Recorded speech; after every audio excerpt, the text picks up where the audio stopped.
Byways of Blessedness. By James Allen. Forward.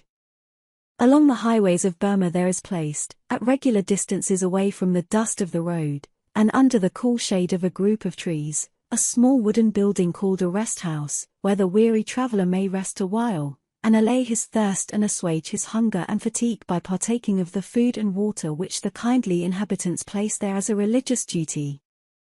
Along the great highway of life there are such resting places, away from the heat of passion and the dust of disappointment, under the cool and refreshing shade of lowly wisdom, are the humble, unimposing rest houses of peace, and the little, almost unnoticed, byways of blessedness, where alone the weary and footsore can find strength and healing. Nor can these byways be ignored without suffering. Along the great road of life, hurrying, and eager to reach some elusive goal, presses the multitude, despising the apparently insignificant rest houses of true thought, not heeding the narrow little byways of blessed action, which they regard as unimportant, and by our men are fainting and falling, and numbers that cannot be counted perish of heart hunger, heart thirst, and heart fatigue. But he who will step aside from the passionate press, and will deign to notice and to enter the byways which are here presented, his dusty feet shall press the incomparable flowers of blessedness, his eyes be gladdened with their beauty, and his mind refreshed with their sweet perfume. Rested and sustained, he will escape the fever and the delirium of life, and, strong and happy, he will not fall fainting in the dust, nor perish by the way, but will successfully accomplish his journey. James Allen. Broad Park Avenue, Ilfracombe, England. 1. Right beginnings. All common things, each day's events. That with the hour begin and end. Our pleasures and our discontents. Our rounds by which we may ascend. We have not wings, we cannot soar. But we have feet to scale and climb. Longfellow. For common life, its wants and ways, would I set forth in beauteous hues. Browning. Life is full of beginnings. They are presented every day and every hour to every person. Most beginnings are small, and appear trivial and insignificant, but in reality they are the most important things in life.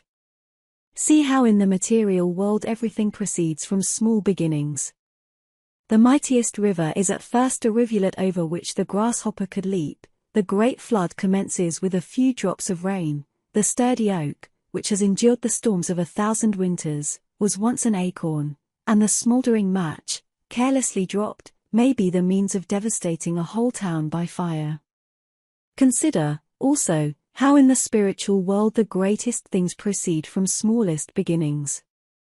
A light fancy may be the inception of a wonderful invention or an immortal work of art, a spoken sentence may turn the tide of history, a pure thought entertained may lead to the exercise of a worldwide regenerative power, and a momentary animal impulse may lead to the darkest crime. Have you yet discovered the vast importance of beginnings? Do you really know what is involved in a beginning? Do you know the number of beginnings you are continuously making, and realize their full import? If not, come with me for a short time, and thoughtfully explore this much ignored byway of blessedness, for blessed it is when wisely resorted to, and much strength and comfort it holds for the understanding mind. A beginning is a cause, and as such it must be followed by an effect, or a train of effects, and the effect will always be of the same nature as the cause. The nature of an initial impulse will always determine the body of its results. A beginning also presupposes an ending, a consummation, achievement, or goal. A gate leads to a path, and the path leads to some particular destination, so a beginning leads to results, and results lead to a completion. There are right beginnings and wrong beginnings, which are followed by effects of a like nature. You can, by careful thought, avoid wrong beginnings and make right beginnings, and so escape evil results and enjoy good results. There are beginnings over which you have no control and authority. These are without, in the universe, in the world of nature around you, and in other people who have the same liberty as yourself. Do not concern yourself with these beginnings, but direct your energies and attention to those beginnings over which you have complete control and authority, and which bring about the complicated web of results which compose your life. These beginnings are to be found in the realm of your own thoughts and actions, in your mental attitude under the variety of circumstances through which you pass, in your conduct day by day, in short, in your life as you make it, which is your world of good or ill. In aiming at the life of blessedness, one of the simplest beginnings to be considered and rightly made is that which we all make every day, namely, the beginning of each day's life. How do you begin each day? At what hour do you rise? How do you commence your duties? In what frame of mind do you enter upon the sacred life of a new day? What answer can you give your heart to these important questions? You will find that much happiness or unhappiness follows upon the right or wrong beginning of the day, and that, when every day is wisely begun, happy and harmonious sequences will mark its course, and life in its totality will not fall far short of the ideal blessedness. It is a right and strong beginning to the day to rise at an early hour. Even if your worldly duty does not demand it, it is wise to make of it a duty, and begin the day strongly by shaking off indolence. How are you to develop strength of will and mind and body if you begin every day by yielding to weakness? Self-indulgence is always followed by unhappiness. People who lie in bed till a late hour are never bright and cheerful and fresh, but are the prey of irritabilities, depressions, debilities, nervous disorders, abnormal fancies, and all unhappy moods. This is the heavy price which they have to pay for their daily indulgence. Yet, so blinding is the pandering to self that, like the drunkard who takes his daily dram in the belief that it is bracing up the nerves which it is all the time shattering, so the lie-abed is convinced that long hours of ease are necessary for him as a possible remedy for those very moods and weaknesses and disorders of which his indulgence is the cause. Men and women are totally unaware of the great losses which they entail by this common indulgence, loss of strength both of mind and body, loss of prosperity, loss of knowledge, and loss of happiness. Begin the day, then, by rising early. If you have no object in doing so, never mind, get up, and go out for a gentle walk among the beauties of nature, and you will experience a buoyancy, a freshness, and a delight, not to say a peace of mind, which will amply reward you for your effort.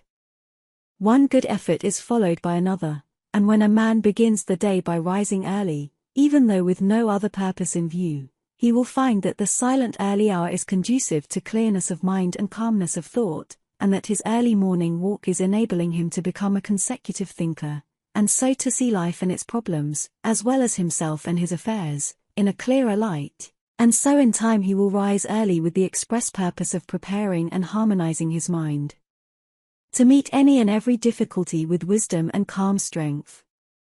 There is, indeed, a spiritual influence in the early morning hour, a divine silence and an inexpressible repose, and he who, purposeful and strong, throws off the mantle of ease and climbs the hills to greet the morning sun will thereby climb no inconsiderable distance up the hills of blessedness and truth. The right beginning of the day will be followed by cheerfulness at the morning meal, permeating the household with a sunny influence, and the tasks and duties of the day will be undertaken in a strong and confident spirit, and the whole day will be well lived. Then there is a sense in which every day may be regarded as the beginning of a new life, in which one can think, act, and live newly, and in a wiser and better spirit. Every day is a fresh beginning. Every morn is the world made new. Ye who are weary of sorrow and sinning, here is a beautiful hope for you. A hope for me and a hope for you. Do not dwell upon the sins and mistakes of yesterday so exclusively as to have no energy and mind left for living rightly today, and do not think that the sins of yesterday can prevent you from living purely today. Begin today aright, and, aided by the accumulated experiences of all your past days, live it better than any of your previous days, but you cannot possibly live it better unless you begin it better. The character of the whole day depends upon the way it is begun. Another beginning which is of great importance is the beginning of any particular and responsible undertaking. How does a man begin the building of a house? He first secures a plan of the proposed edifice and then proceeds to build according to the plan, scrupulously following it in every detail, beginning with the foundation. Should he neglect the beginning, namely, the obtaining of a mathematical plan, his labor would be wasted, and his building, should it reach completion without tumbling to pieces, would be insecure and worthless. The same law holds good in any important work. The right beginning and first essential is a definite mental plan on which to build. Nature will have no slipshod work, no slovenliness, and she annihilates confusion, or rather, confusion is in itself annihilation. Order, definiteness, purpose eternally and universally prevail, and he who in his operations ignores these mathematical elements at once deprives himself of substantiality, completeness, success. Life without a plan, as useless as the moment it began, serves merely as a soil for discontent. To thrive in, an encumbrance ere half spent. Let a man start in business without having in his mind a perfectly formed plan to systematically pursue, and he will be incoherent in his efforts and will fail in his business operations. The laws which must be observed in the building of a house also operate in the building up of a business. A definite plan is followed by coherent effort, and coherent effort is followed by well-knit and orderly results, to wit, completeness, perfection, success, happiness. But not only mechanical and commercial enterprise, all undertakings, of whatsoever nature, come under this law. The author's book, the artist's picture, the orator's speech, the reformer's work, the inventor's machine, the general's campaign, are all carefully planned in the mind before the attempt to actualize them is commenced, and in accordance with the unity, solidarity, and perfection of the original mental plan will be the actual and ultimate success of the undertaking. Successful men, influential men, good men are those who, amongst other things, have learned the value and utilized the power which lies hidden in those obscure beginnings which the foolish man passes by as insignificant.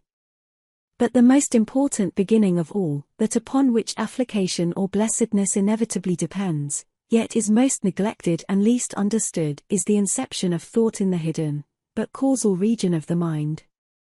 Your whole life is a series of effects having their cause in thought, in your own thought. All conduct is made and molded by thought, all deeds, good or bad, are thoughts made visible. A seed put into the ground is the beginning of a plant or tree. The seed germinates, the plant or tree comes forth into the light and evolves. A thought put into the mind is the beginning of a line of conduct. The thought first sends down its roots into the mind, and then pushes forth into the light in the forms of actions or conduct, which evolve into character and destiny. Hateful, angry, envious, covetous, and impure thoughts are wrong beginnings, which lead to painful results. Loving, gentle, kind, unselfish and pure thoughts are right beginnings, which lead to blissful results. This is so simple, so plain, so absolutely true. And yet how neglected, how evaded, and how little understood. The gardener who most carefully studies how, when, and where to put in his seeds obtains the best results and gains the greater horticultural knowledge. The best crops gladden the soul of him who makes the best beginning. The man who most patiently studies how to put into his mind the seeds of strong, wholesome, and charitable thoughts, will obtain the best results in life, and will gain greater knowledge of truth. The greatest blessedness comes to him, who infuses into his mind the purest and noblest thoughts. None but right acts can follow right thoughts, none but a right life can follow right acts, and by living a right life all blessedness is achieved. He who considers the nature and import of his thoughts, who strives daily to eliminate bad thoughts and supplant them with good, comes at last to see that thoughts are the beginnings of results which affect every fiber of his being, which potently influence every event and circumstance of his life. And when he thus sees, he thinks only right thoughts, chooses to make only those mental beginnings which lead to peace and blessedness. Wrong thoughts are painful in their inception, painful in their growth, and painful in their fruitage. Right thoughts are blissful in their inception, blissful in their growth, and blissful in their fruitage. Many are the right beginnings which a man must discover and adopt on his way to wisdom, but that which is first and last, most important and all-embracing, which is the source and fountain of all abiding happiness, is the right beginning of the mental operations. This implies the steady development of self-control, willpower, steadfastness, strength, purity, gentleness, insight, and comprehension. It leads to the perfecting of life, for he who thinks perfectly has abolished all unhappiness, his every moment is peaceful, his years are rounded with bliss, he has attained to the complete and perfect blessedness. 2. Small tasks and duties. Wrapped in our nearest duty is the key, which shall unlock for us the heavenly gate. Unveiled, the heavenly vision he shall see, who cometh not too early nor too late. Like the star that shines afar, without haste and without rest, let each man wheel with steady sway round the task that rules the day, and do his best. Gertie. As pain and bliss inevitably follow on wrong and right beginnings, so unhappiness and blessedness are inseparably bound up with small tasks and duties. Not that a duty has any power of itself to bestow happiness or the reverse, this is contained in the attitude of the mind which is assumed towards the duty, and everything depends upon the way in which it is approached and done. Not only great happiness but great power arises from doing little things unselfishly, wisely, and perfectly, for life in its totality is made up of little things. Wisdom is in the common details of everyday existence, and when the parts are made perfect the whole will be without blemish. Everything in the universe is made up of little things, and the perfection of the great is based upon the perfection of the small. If any detail of the universe were imperfect, the whole would be imperfect. If any particle were omitted, the aggregate would cease to be. Without a grain of dust there could be no world, and the world is perfect because the grain of dust is perfect. Neglect of the small is confusion of the great. The snowflake is as perfect as the star, the dewdrop is as symmetrical as the planet, the microbe is not less mathematically proportioned than the man. By laying stone upon stone, plumbing and fitting each with perfect adjustment, the temple at last stands forth in all its architectural beauty. The small precedes the great. The small is not merely the apologetic attendant of the great, it is its master and informing genius. Vain men are ambitious to be great, and look about to do some great thing, ignoring and despising the little tasks which call for immediate attention, and in the doing of which there is no vainglory, regarding such trivialities as beneath the notice of great men. The fool lacks knowledge because he lacks humility, and, inflated with the thought of self-importance, he aims at impossible things. The great man has become such by the scrupulous and unselfish attention which he has given to small duties. He has become wise and powerful by sacrificing ambition and pride in the doing of those necessary things which evoke no applause and promise no reward. He never sought greatness, he sought faithfulness, unselfishness, integrity, truth, and in finding these in the common round of small tasks and duties he unconsciously ascended to the level of greatness. The great man knows the vast value that in moments, words, greetings, meals, apparel, correspondence, rest, work, detached efforts, fleeting obligations, in the 1,001 little things which press upon him for attention, briefly, in the common details of life. He sees everything as divinely apportioned, needing only the application of dispassionate thought and action on his part to render life blessed and perfect. He neglects nothing, does not hurry, seeks to escape nothing but error and folly, attends to every duty as it is presented to him, and does not postpone and regret. By giving himself unreservedly to his nearest duty, forgetting alike pleasure and pain, he attains to that combined childlike simplicity and unconscious power which is greatness. The advice of Confucius to his disciples, "Eat at your own table as you would at the table of a king," emphasizes the immeasurable importance of little things, as also does that aphorism of another great teacher, Buddha, "If anything is to be done, let a man do it, let him attack it vigorously." To neglect small tasks, or to execute them in a perfunctory or slovenly manner, is a mark of weakness and folly. The giving of one's entire and unselfish attention to every duty in its proper place evolves, by a natural growth, higher and ever higher combinations of duties, because it evolves power and develops talent, genius, goodness, character. A man ascends into greatness as naturally and unconsciously as the plant evolves a flower, and in the same manner, by fitting, with unabated energy and diligence, every effort and detail in its proper place, thus harmonizing his life and character without friction or waste of power.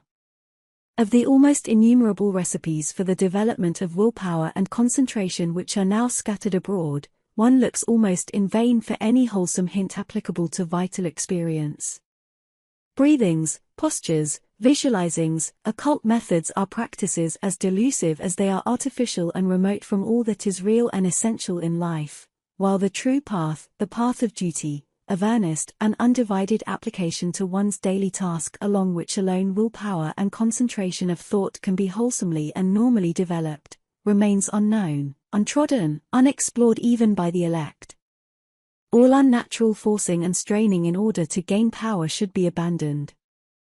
There is no way from childhood to manhood but by growth, nor is there any other way from folly to wisdom, from ignorance to knowledge, from weakness to strength.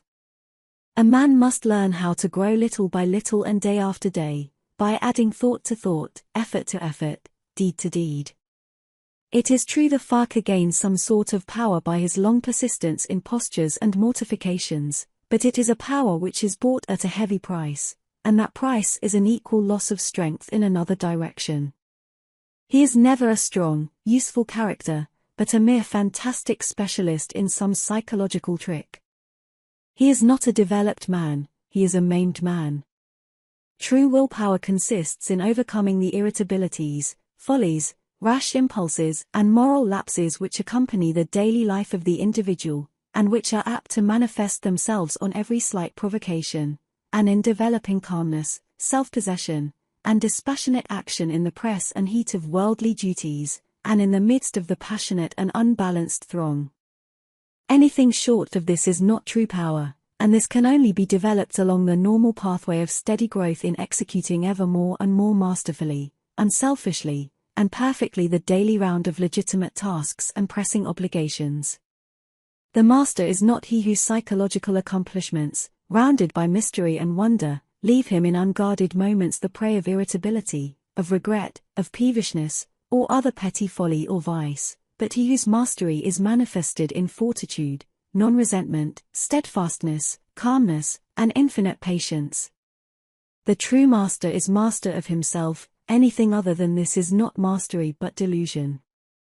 The man who sets his whole mind on the doing of each task as it is presented, who puts into it energy and intelligence, shutting all else out from his mind, and striving to do that one thing, no matter how small, completely and perfectly, detaching himself from all reward in his task, that man will every day be acquiring greater command over his mind, and will, by ever ascending degrees, become at last a man of power and master. Put yourself unreservedly into your present task, and so work, so act, so live that you shall leave each task a finished piece of labor. This is the true way to the acquisition of willpower, concentration of thought, and conservation of energy. Look not about for magical formulas, for strained and artificial methods. Every resource is already with you and within you. You have but to learn how wisely to apply yourself in that place which you now occupy. Until this is done, those other and higher places which are waiting for you cannot be taken possession of, cannot be reached. There is no way to strength and wisdom but by acting strongly and wisely in the present moment, and each present moment reveals its own task. The great man, the wise man does small things greatly, regarding nothing as trivial that is necessary. The weak man, the foolish man, does small things carelessly, and meanly, hankering the while after some greater work for which, in his neglect and inability in small matters, he is ceaselessly advertising his incapacity. The man who least governs himself is always more ambitious to govern others and assume important responsibilities. Whoso neglects a thing which he suspects he ought to do because it seems too small a thing is deceiving himself. It is not too little but too great for him that he doeth it not. And just as the strong doing of small tasks leads to greater strength, so the doing of those tasks weakly leads to greater weakness. What a man is in his fractional duties that he is in the aggregate of his character. Weakness is as great a source of suffering as sin, and there can be no true blessedness until some measure of strength of character is evolved. The weak man becomes strong by attaching value to little things and doing them accordingly. The strong man becomes weak by falling into looseness and neglect concerning small things, thereby forfeiting his simple wisdom and squandering his energy. Herein we see the beneficent operation of that law of growth which is expressed in the little understood words, "To him that hath shall be given, and from him that hath not shall be taken away even that which he hath." Man instantly gains or loses by every thought he thinks, every word he says, every act he does, and every work to which he puts hand and heart. His character from moment to moment is a graduating quantity, to or from which some measure of good is added or subtracted during every moment, and the gain or loss is involved, even to absoluteness, in each thought, word, and deed as these follow each other in rapid sequence. He who masters the small becomes the rightful possessor of the great. He who is mastered by the small can achieve no superlative victory. Life is a kind of cooperative trust in which the whole is of the nature of, and dependent upon, the unit.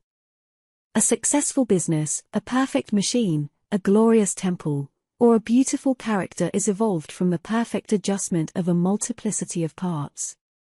The foolish man thinks that little faults, little indulgences, little sins, are of no consequence. He persuades himself that so long as he does not commit flagrant immoralities he is virtuous, and even holy, but he is thereby deprived of virtue, and holiness, and the world knows him accordingly. It does not reverence, adore, and love him, it passes him by, he is reckoned of no account, his influence is destroyed. The efforts of such a man to make the world virtuous, his exhortations to his fellow men to abandon great vices, are empty of substance and barren of fruitage. The insignificance which he attaches to his small vices permeates his whole character and is the measure of his manhood. He is regarded as an insignificant man. The levity with which he commits his errors and publishes his weakness comes back to him in the form of neglect and loss of influence and respect. He is not sought after, for who will seek to be taught of folly? His work does not prosper, for who will lean upon a reed? His words fall upon deaf ears, for they are void of practice, wisdom, and experience, and who will go after an echo? The wise man, or he who is becoming wise, sees the danger which lurks in those common personal faults which men mostly commit thoughtlessly and with impunity. He also sees the salvation which is in the abandonment of those faults, as well as in the practice of virtuous thoughts and acts which the majority disregard as unimportant, and in those quiet but momentous daily conquests over self which are hidden from others' eyes. He who regards his molest delinquencies as of the gravest nature becomes a saint. He sees the far-reaching influence, good or bad, which extends from his every thought and act, and how he himself is made or unmade by the soundness or unsoundness of those innumerable details of conduct which combine to form his character and life, and so he watches, guards, purifies, and perfects himself little by little and step by step.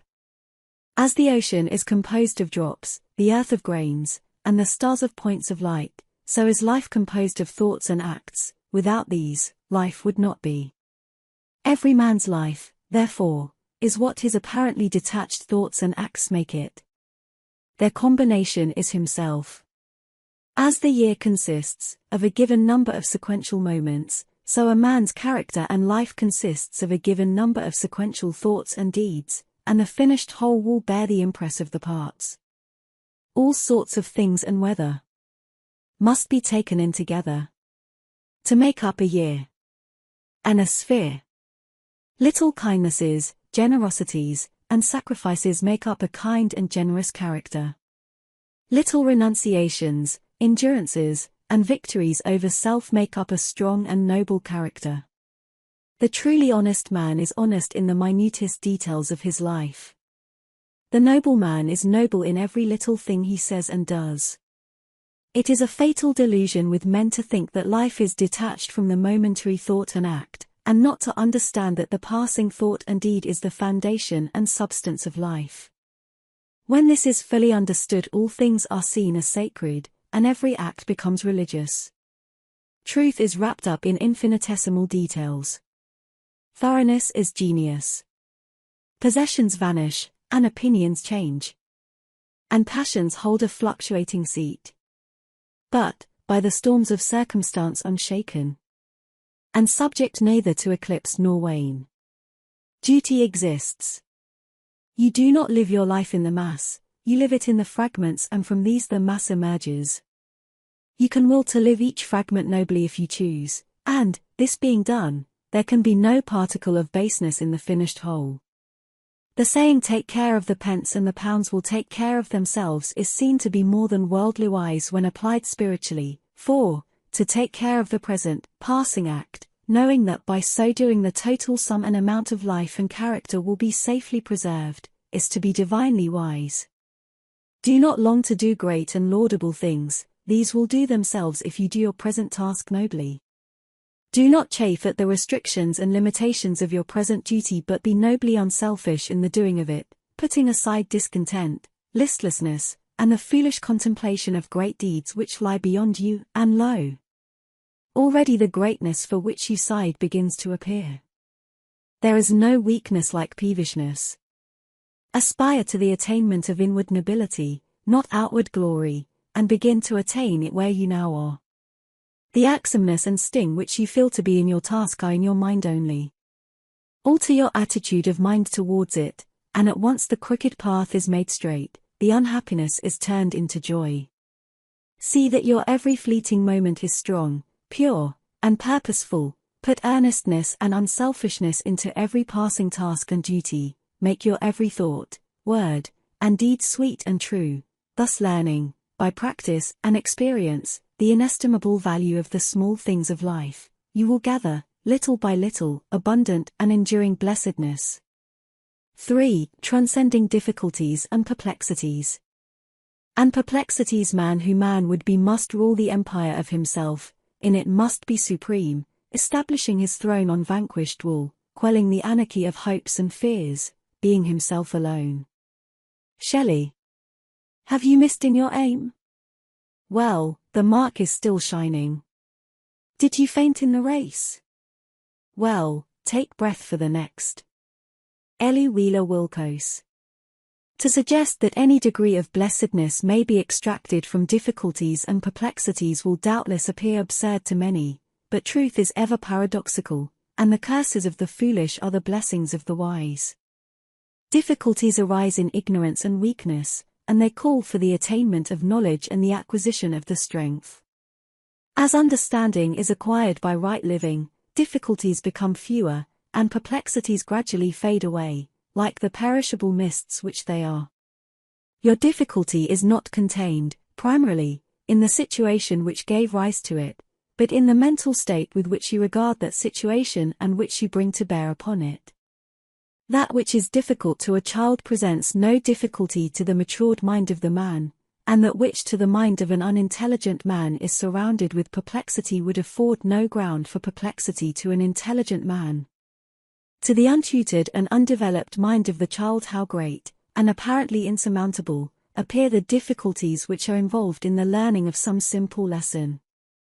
How many anxious and laborious hours and days, or even months, its solution costs, and, frequently, how many tears are shed in hopeless contemplation of the unmastered, and apparently insurmountable, wall of difficulty.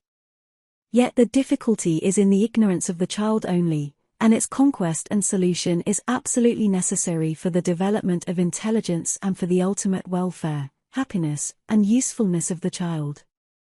Even so is it with the difficulties of life with which older children are confronted, and which it is imperative, for their own growth and development, that they should solve and surmount, and each difficulty solved means so much more experience gained, so much more insight and wisdom acquired, it means a valuable lesson learned, with the added gladness and freedom of a task successfully accomplished. What is the real nature of a difficulty? Is it not a situation which is not fully grasped and understood in all its bearings? As such, it calls for the development and exercise of a deeper insight and broader intelligence than has hitherto been exercised.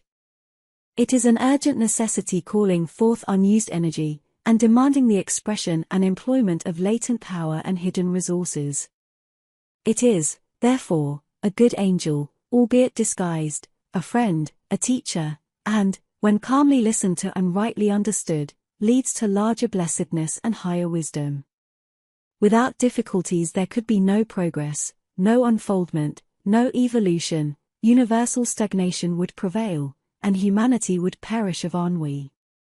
Let a man rejoice when he is confronted with obstacles, for it means that he has reached the end of some particular line of indifference or folly, and is now called upon to summon up all his energy and intelligence in order to extricate himself, and to find a better way, that the powers within him are crying out for greater freedom, for enlarged exercise and scope. No situation can be difficult of itself, it is the lack of insight into its intricacies, and the want of wisdom in dealing with it, which give rise to the difficulty.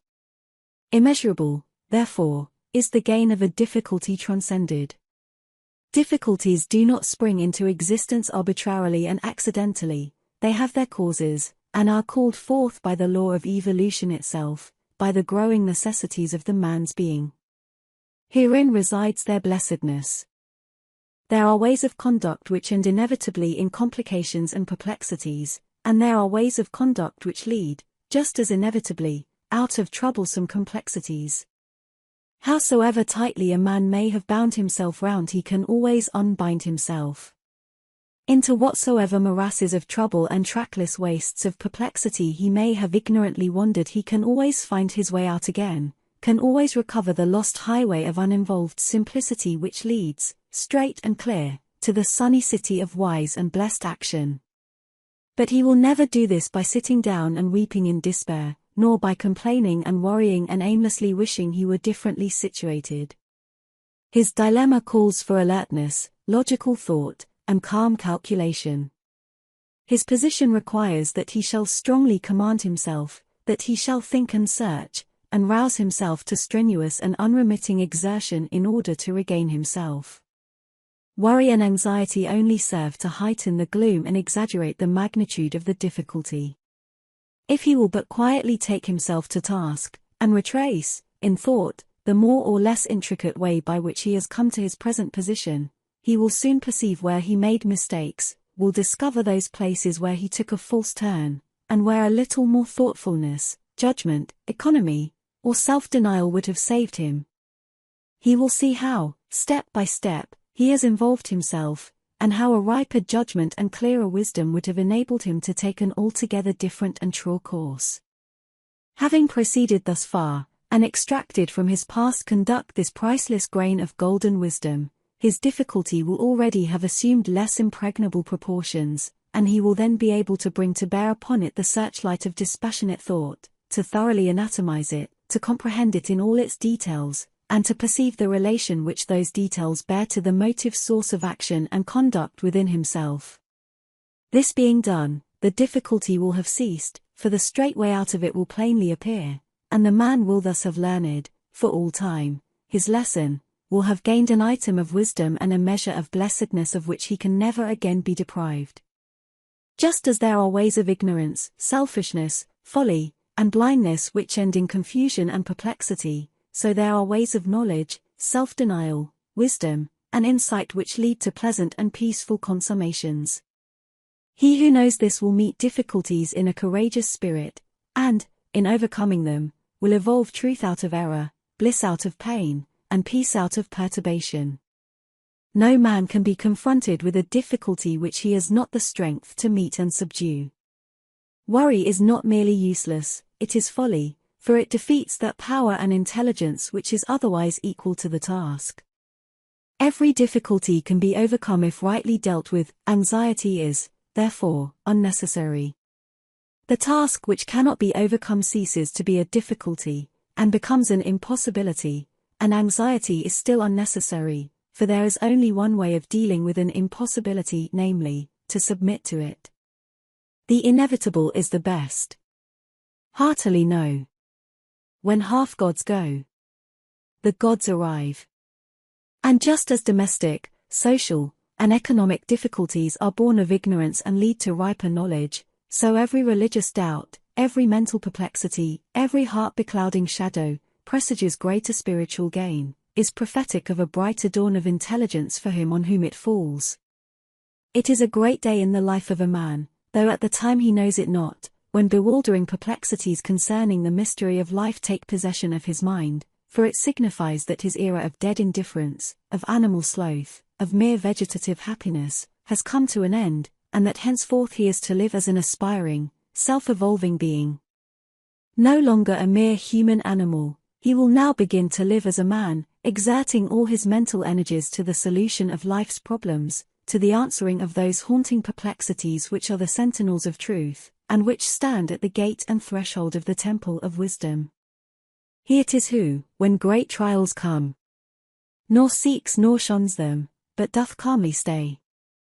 Nor will he ever rest again in selfish ease and listless ignorance, nor sleekly sate himself upon the swine's husks of fleshly pleasures, nor find a hiding place from the ceaseless whisperings of his heart's dark and indefinable interrogatories. The divine within him has awakened, a sleeping God is shaking off the incoherent visions of the night, never again to slumber, never again to rest until his eyes rest upon the full, broad day of truth. It is impossible for such a man to hush, for any length of time, the call to higher purposes and achievements which is aroused within him, for the awakened faculties of his being will ceaselessly urge him on to the unraveling of his perplexities. For him there is no more peace in sin, no more rest in error, no final refuge but in wisdom. Great will be the blessedness of such a man when, conscious of the ignorance of which his doubts and perplexities are born, and acknowledging and understanding that ignorance, not striving to hide himself from it, he earnestly applies himself to its removal, seeks unremittingly, day after day, for that pathway of light which shall enable him to dispel all the dark shadows, dissolve his doubts, and find the solution to all his pressing problems. And as a child is glad when it has mastered a lesson long toiled over, just so a man's heart becomes light and free when he has satisfactorily met some worldly difficulty. Even so, but to a far greater degree, is the heart of a man rendered joyous and peaceful when some vital and eternal question which has been long brooded over and grappled with is at last completely answered, and its darkness is forever dispelled.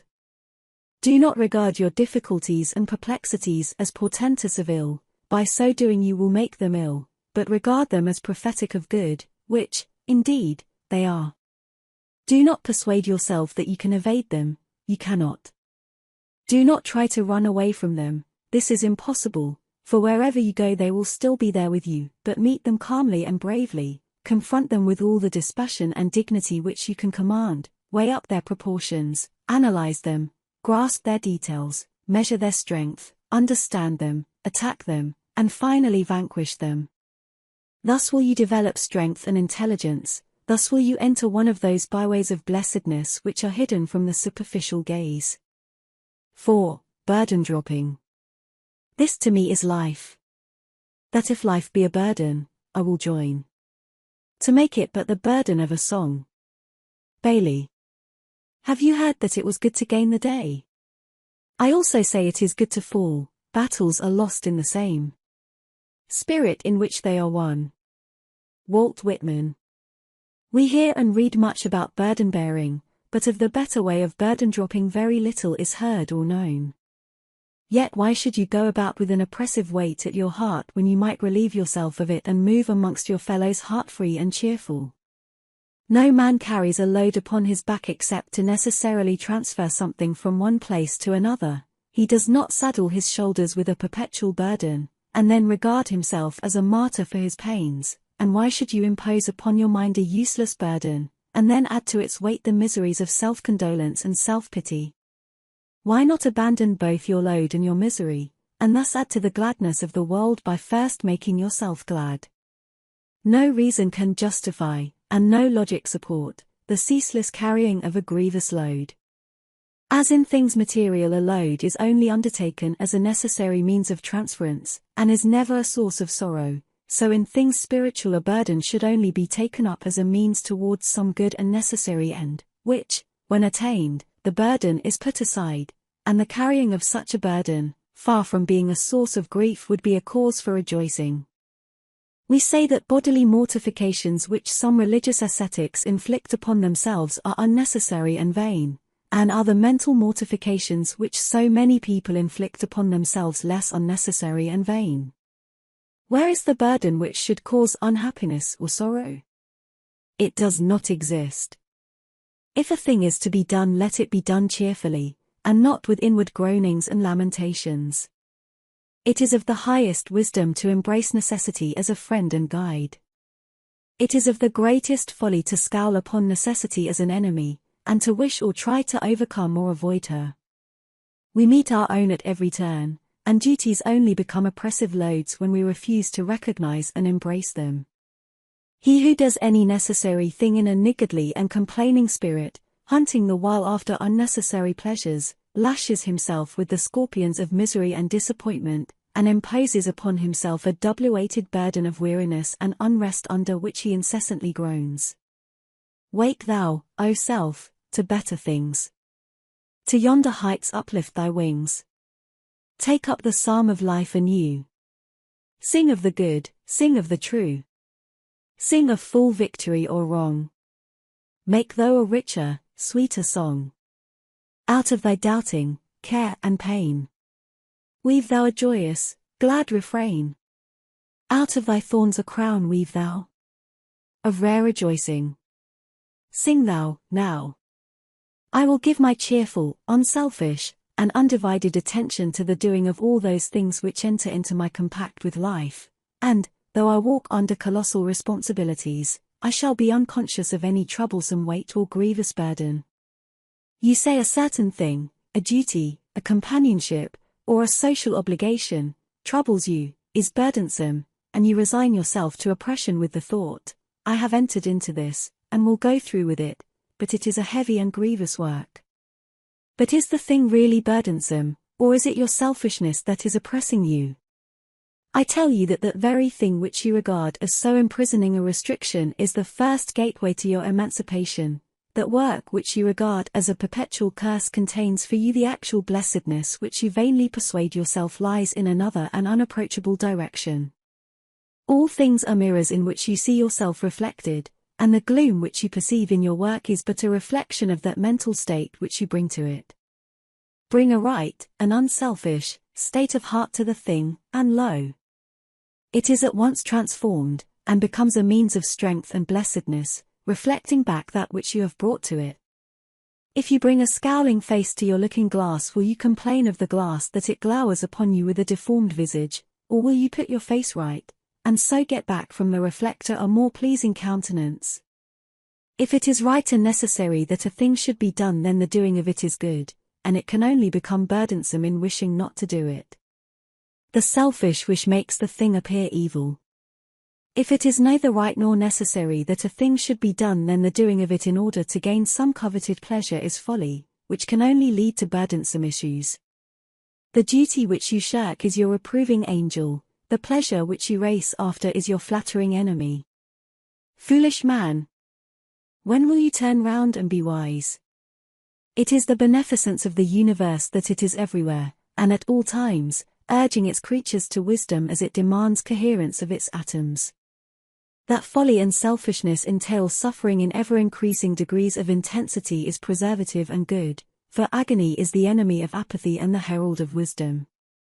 What is painful? What is grievous? What is burdensome? Passion is painful, folly is grievous, selfishness is burdensome. It is the dark idolatry of self, which, when our thoughts and actions once are done, demands that man should weep, and bleed, and groan. Eliminate passion, folly, and selfishness from your mind and conduct, and you will eliminate suffering from your life. Burden dropping consists in abandoning the inward selfishness and putting pure love in its place. Go to your task with love in your heart, and you will go to it light-hearted and cheerful. The mind, through ignorance, creates its own burdens and inflicts its own punishments. No one is doomed to carry any load. Sorrow is not arbitrarily imposed. These things are self-made. Reason is the rightful monarch of the mind, and anarchy reigns in his spiritual kingdom when his throne is usurped by passion. When love of pleasure is to the fore, heaviness and anguish compose the rear. You are free to choose. Even if you are bound by passion, and feel helpless, you have bound yourself, and are not helpless. Where you have bound you can unbind. You have come to your present state by degrees, and you can recover yourself by degrees, can reinstate reason and dethrone passion. The time to avoid evil is before pleasure is embraced, but, once embraced, its train of consequences should teach you wisdom. The time to decide is before responsibilities are adopted, but, once adopted, all selfish considerations, with their attendant grumblings, whinings, and complainings, should be religiously excluded from the heart. Responsibilities lose their weight when carried lovingly and wisely. What heavy burden is a man weighted with which is not made heavier and more unendurable by weak thoughts of selfish desires? If your circumstances are trying, it is because you need them and can evolve the strength to meet them. They are trying because there is some weak spot within you, and they will continue to be trying until that spot is eradicated. Be glad that you have the opportunity of becoming stronger and wiser. No circumstances can be trying to wisdom, nothing can weary love. Stop brooding over your own trying circumstances and contemplate the lives of some of those about you. Here is a woman with a large family who has to make ends meet on £1 a week. She performs all her domestic duties, down to the washing, finds time to attend on sick neighbors, and manages to keep entirely out of the two common quagmires, debt and despondency. She is cheerful from morning to night, and never complains of her trying circumstances. She is perennially cheerful because she is unselfish. She is happy in the thought that she is the means of happiness to others. Were she to brood upon the holidays, the pretty baubles, the lazy hours of which she is deprived, of the plays she cannot see, the music she cannot hear, the books she cannot read, the parties she cannot attend, the good she might do, the friendships she is debarred from forming, of the many pleasures which might only be hers if her circumstances were more favorable, if she brooded thus, what a miserable creature she would be. How unbearably laborious her work would become. How every little domestic duty would hang like a millstone about her neck, dragging her down to the grave which, unless she altered her state of mind, she would quickly reach, killed by selfishness. But, not living in vain desires for herself, she is relieved of all burdens, and is happy. Cheerfulness and unselfishness are sworn friends. Love knows no heavy toil. Here is another woman, with a private income which is more than sufficient, combined with leisure and luxury, yet, because she is called upon to forfeit a portion of her time, pleasure, and money to discharge some obligation which she wishes to be rid of, and which should be to her a work of loving service, or fostering in her heart some ungratified desire, she is perpetually discontented and unhappy, and complains of trying circumstances. Discontent and selfishness are inseparable companions. Self-love knows no joyful labor. Of the two sets of circumstances above depicted, and life is crowded with such contrasted instances, which are the trying conditions? Is it not true that neither of them are trying, and that both are blessed or unblessed in accordance with the measure of love or selfishness which is infused into them? Is not the root of the whole matter in the mind of the individual and not in the circumstance? When a man, who has recently taken up the study of some branch of theology, religion, or occultism, says, "If I had not burdened myself with a wife and family I could have done a great work, and had I known years ago what I know now I would never have married." I know that man has not yet found the commonest and broadest way of wisdom, for there is no greater folly than regret, and that he is incapable of the great work which he is so ambitious to perform. If a man has such deep love for his fellow men that he is anxious to do a great work for humanity, he will manifest that surpassing love always and in the place where he now is. His home will be filled with it, and the beauty and sweetness and peace of his unselfish love will follow wherever he goes, making happy those about him and transmuting all things into good. The love that goes abroad to air itself, and is undiscoverable at home, is not love, it is vanity.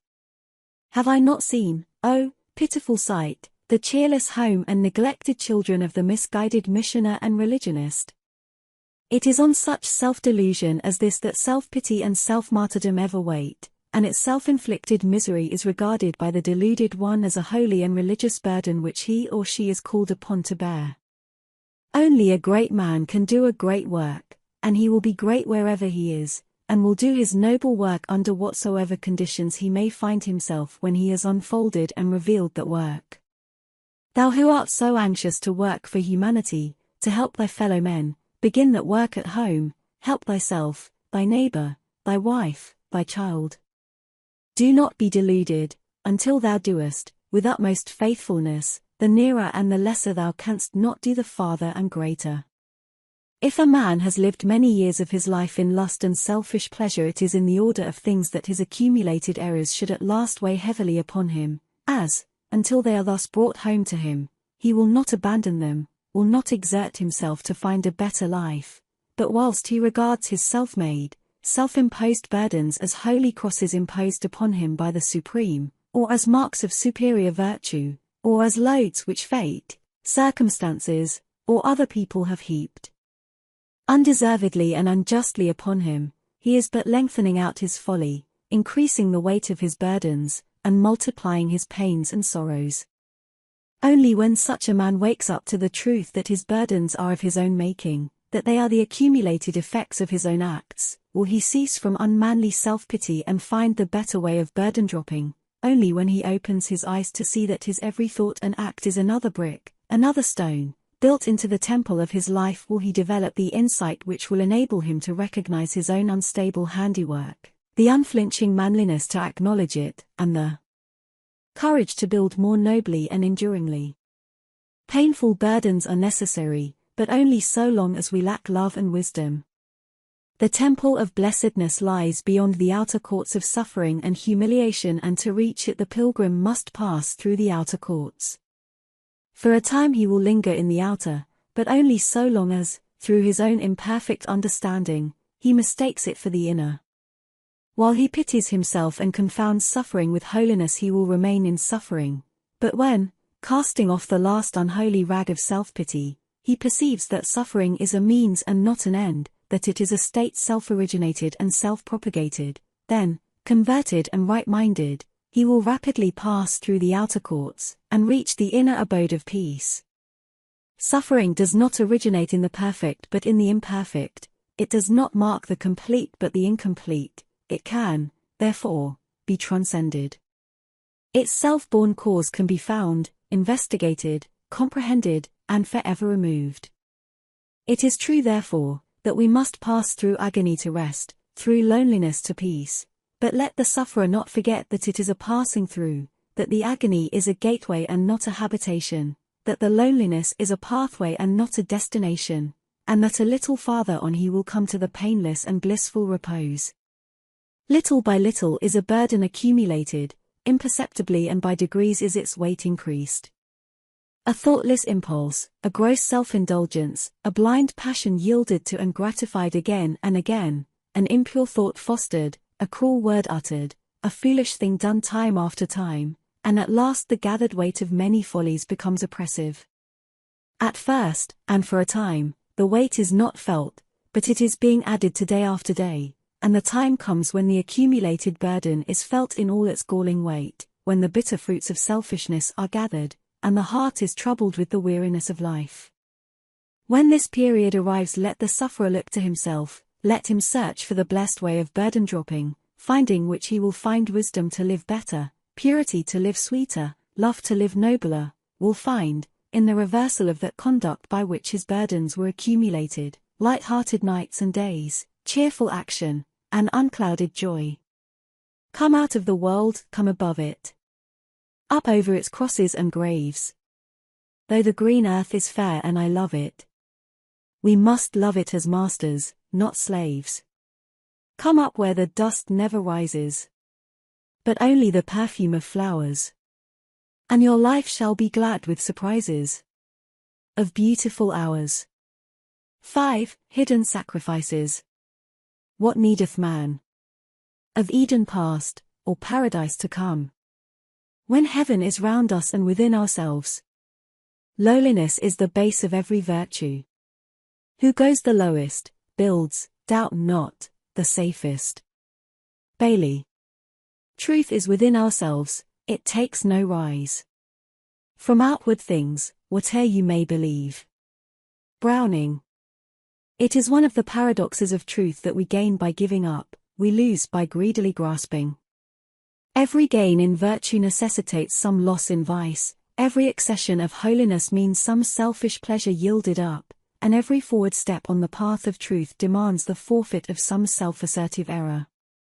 He who would be clothed in new garments must first cast away the old, and he who would find the true must sacrifice the false.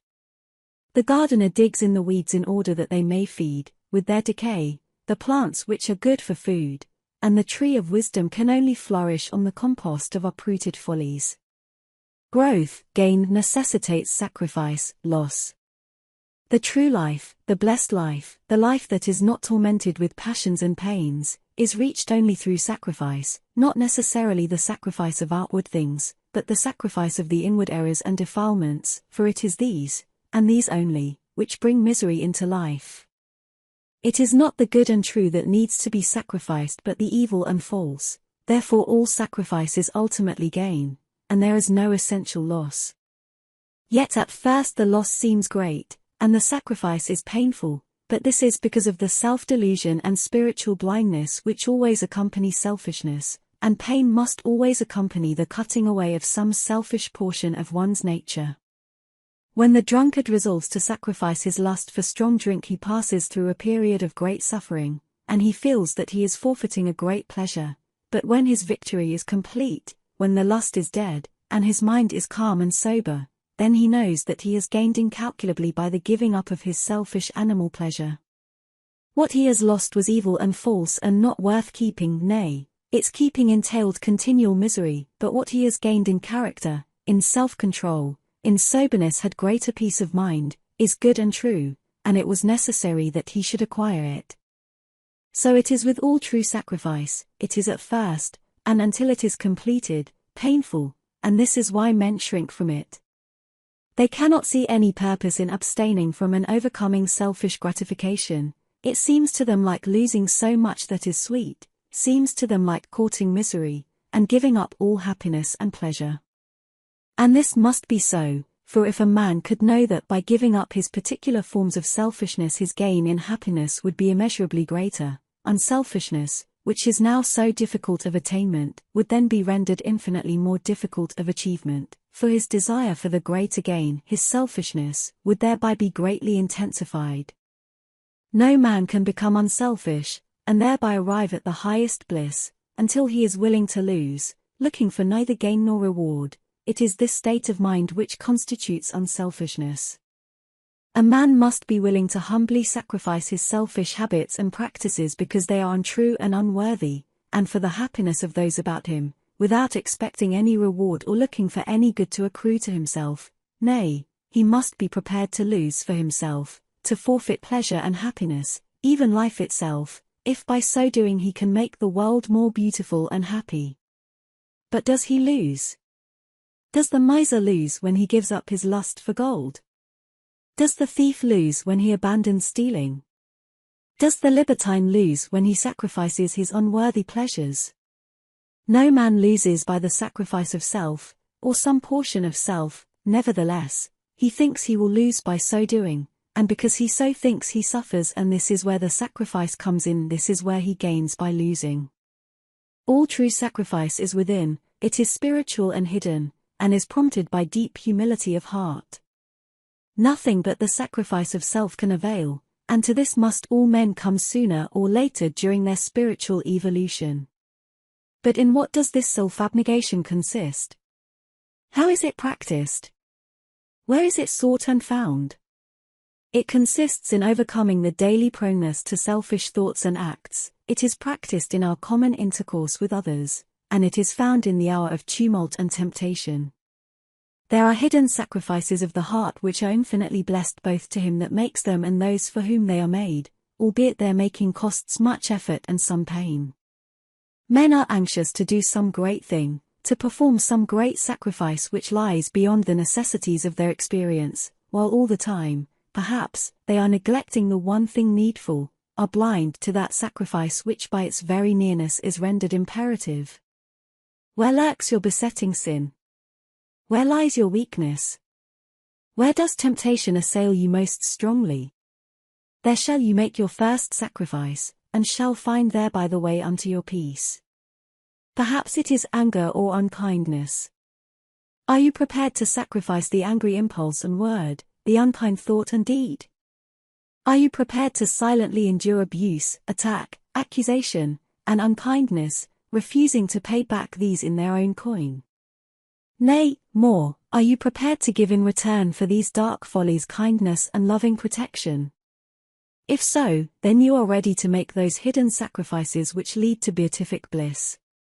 If you are given to anger or unkindness, offer it up. These hard, cruel, and wrong conditions of mind never brought you any good, they can never bring you anything but unrest, misery, and spiritual blindness. Nor can they ever bring to others anything but unhappiness.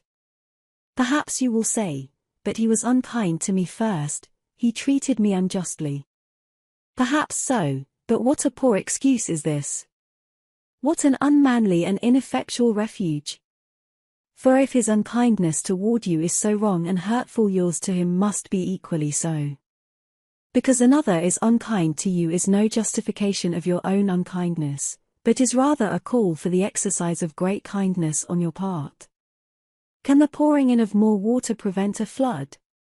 Neither can unkindness lessen unkindness. Can fire quench fire? Neither can anger overcome anger.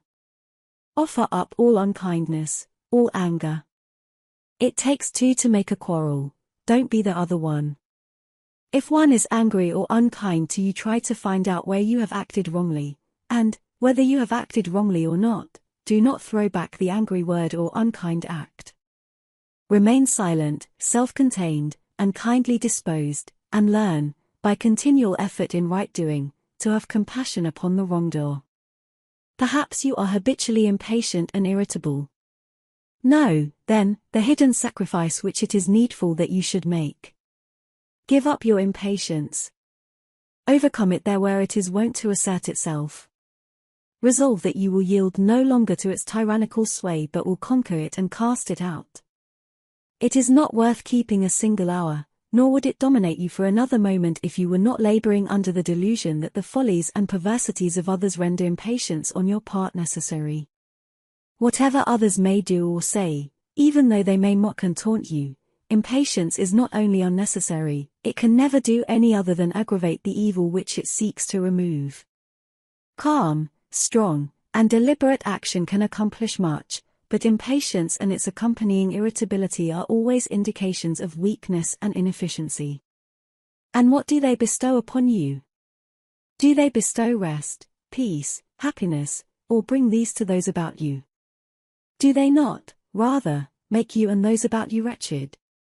But though your impatience may hurt others, it certainly hurts and wounds and impoverishes yourself most of all.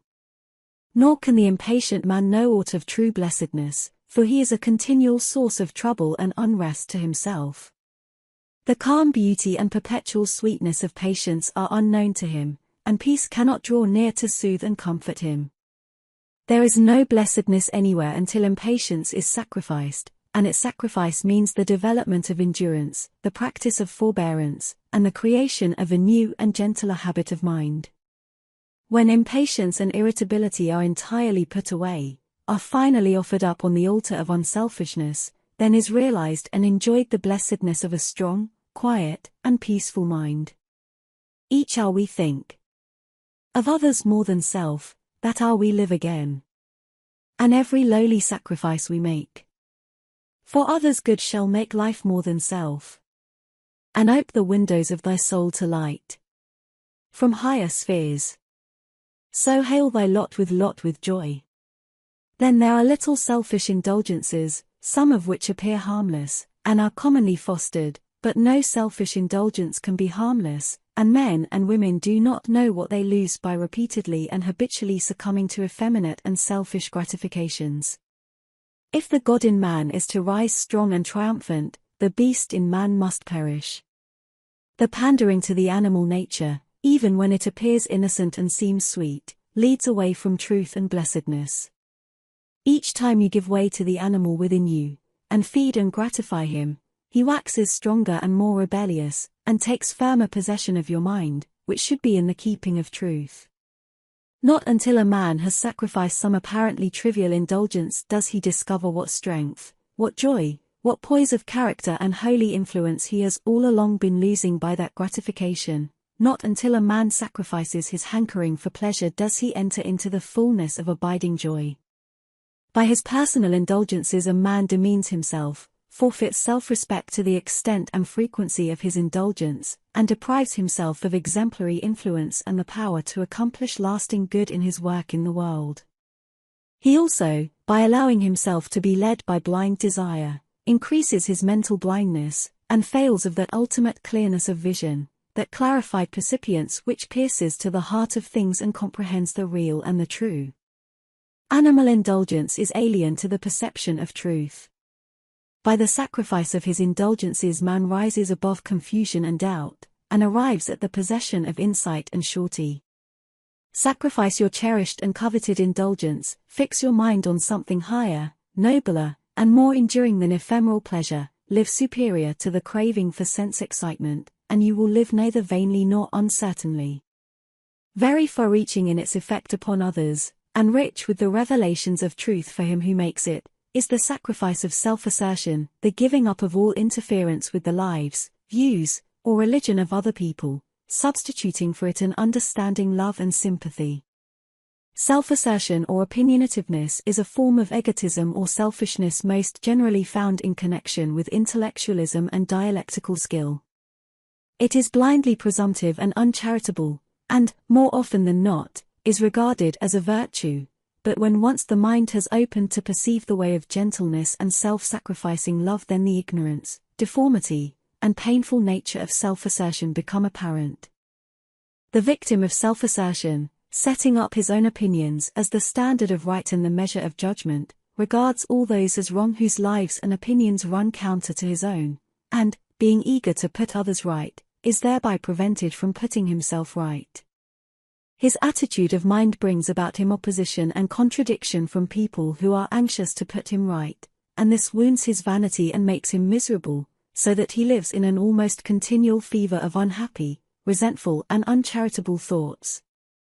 There can be no peace for such a man, no true knowledge, and no advancement until he sacrifices his desire to bend others to his own way of thinking and acting. Nor can he understand the hearts of others, and enter lovingly into their strivings and aspirations. His mind is cramped and embittered, and he is shut out from all sweet sympathy and spiritual communion. He who sacrifices the spirit of self-assertion, who in his daily contact with others put aside his prejudices and opinions, and strives both to learn from others and to understand them as they are, who allows to others perfect liberty, such as he exercises himself, to choose their own opinions, their own way in life, such a man will acquire a deeper insight, a broader charity, and a richer bliss than he has hitherto experienced, and will strike a byway of blessedness from which he has formerly shut out. Then there is the sacrifice of greed and all greedy thoughts. The willingness that others should possess rather than we, the not coveting of things for ourselves but rejoicing that they are possessed and enjoyed by others, that they bring happiness to others, the ceasing to claim one's own, and the giving up to others, unselfishly and without malice, that which they exact. This attitude of mind is a source of deep peace and great spiritual strength. It is the sacrifice of self-interest. Material possessions are temporary, and in this sense we cannot truly call them our own, they are merely in our keeping for a short time, but spiritual possessions are eternal and must ever remain with us. Unselfishness is a spiritual possession which is only secured by ceasing to covet material possessions and enjoyments, by ceasing to regard things as for our own special and exclusive pleasure, and by our readiness to yield them up for the good of others. The unselfish man, even though he finds himself involved in riches, stands aloof, in his mind, from the idea of exclusive possession, and so escapes the bitterness and fear and anxiety which ever accompany the covetous spirit. He does not regard any of his outward accretions as being too valuable to lose, but he regards the virtue of unselfishness as being too valuable to the world, to suffering humanity, to lose or cast away. And who is the blessed man? He who is ever hankering after more possessions, thinking only of the personal pleasure he can get out of them. Or he who is ever ready to give up what he has for the good and happiness of others. By greed happiness is destroyed, by not greed happiness is restored. Another hidden sacrifice, one of great spiritual beauty and of powerful efficacy in the healing of human sorrows, is the sacrifice of hatred, the giving up of all bitter thoughts against others, of all malice, dislike, and resentment. Bitter thoughts and blessedness cannot dwell together.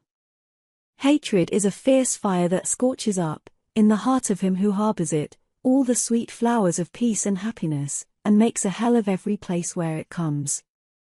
Hatred has many names and many forms but only one essence, namely, burning thoughts of resentment against others. It is sometimes, by its blind votaries called by the name of religion, causing them to attack, slander, and persecute each other because they will not accept each other's views of life and death, thus filling the earth with miseries and tears. All resentment, dislike, ill-thinking, and ill-speaking of others is hatred, and where there is hatred there is always unhappiness. No one has conquered hatred while thoughts of resentment towards others spring up in his mind. This sacrifice is not complete until a man can think kindly of those who try to do him wrong.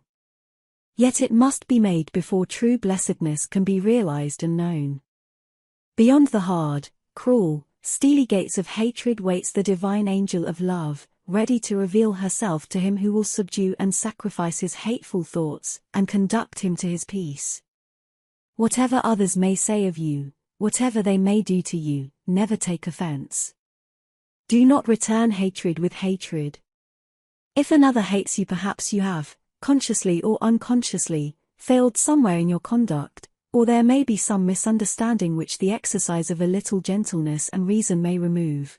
But, under all circumstances, Father, forgive them is infinitely better, sweeter, and nobler than I will have nothing more to do with them. Hatred is so small and poor, so blind and wretched. Love is so great and rich, so far-seeing and blissful. The highest culture is to speak no ill. The best reformer is the man whose eyes are quick to see all beauty and all worth. And by his own discreet, well-ordered life alone reproves the erring. Sacrifice all hatred, slay it upon the holy altar of devotion to others. Think no more of any injury to your own petty self, but see to it that henceforth you injure and wound no other. Open the floodgates of your heart for the inpouring of that sweet, great, beautiful love which embraces all with strong yet tender thoughts of protection and peace, leaving not one, nay, not even he who hates or despises or slanders you, out in the cold. Then there is the hidden sacrifice of impure desires, of weak self-pity and degrading self-praise, of vanity and pride, for these are unblessed attitudes of mind, deformities of heart.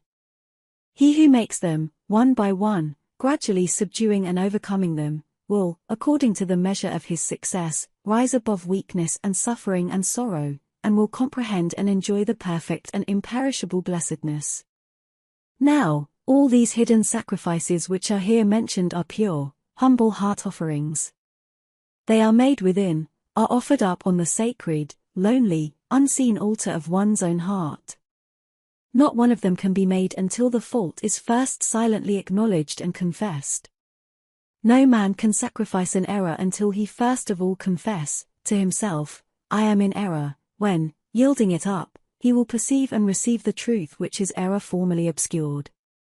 The kingdom of heaven cometh not by observation, and the silent sacrifice of self for the good of others, the daily giving up of one's egotistic tendencies, is not seen and rewarded of men, and brings no loud blazon of popularity and praise.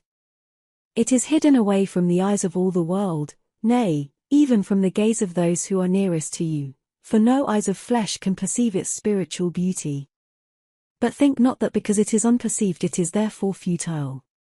Its blissful radiance is enjoyed by you, and its power for good over others is great and far-reaching, for though they cannot see it, nor, perhaps understand it, yet they are unconsciously influenced by it. They will not know what silent battles you are fighting, what eternal victories over self you are achieving, but, they will feel your altered attitude, your new mind, wrought of the fabric of love and loving thoughts, and will share somewhat in its happiness and bliss. They will know nothing of the frequent fierceness of the fight you are waging, of the wounds you receive and the healing balm you apply, of the anguish and the after-peace, but they will know that you have grown sweeter and gentler, stronger and more silently self-reliant, more patient and pure, and that they are rested and helped by your presence. What rewards can compare with this? Beside the fragrant offices of love, the praises of men are gross and fulsome, and in the pure flame of a selfless heart the flatteries of the world are turned to ashes. Love is its own reward, its own joy, its own satisfaction. It is the final refuge and resting place of passion-tortured souls. The sacrifice of self, and the acquisition of the supreme knowledge and bliss which it confers, is not accomplished by one great and glorious act but by a series of lesser and successive sacrifices in the ordinary life of the world, by a succession of steps in the daily conquest of truth over selfishness. He who each day accomplishes some victory over himself, who subdues and puts behind him some unkind thought, some impure desire, some tendency to sin, is every day growing stronger, purer, and wiser, and every dawn finds him nearer to that final glory of truth which each self-sacrificing act reveals in part.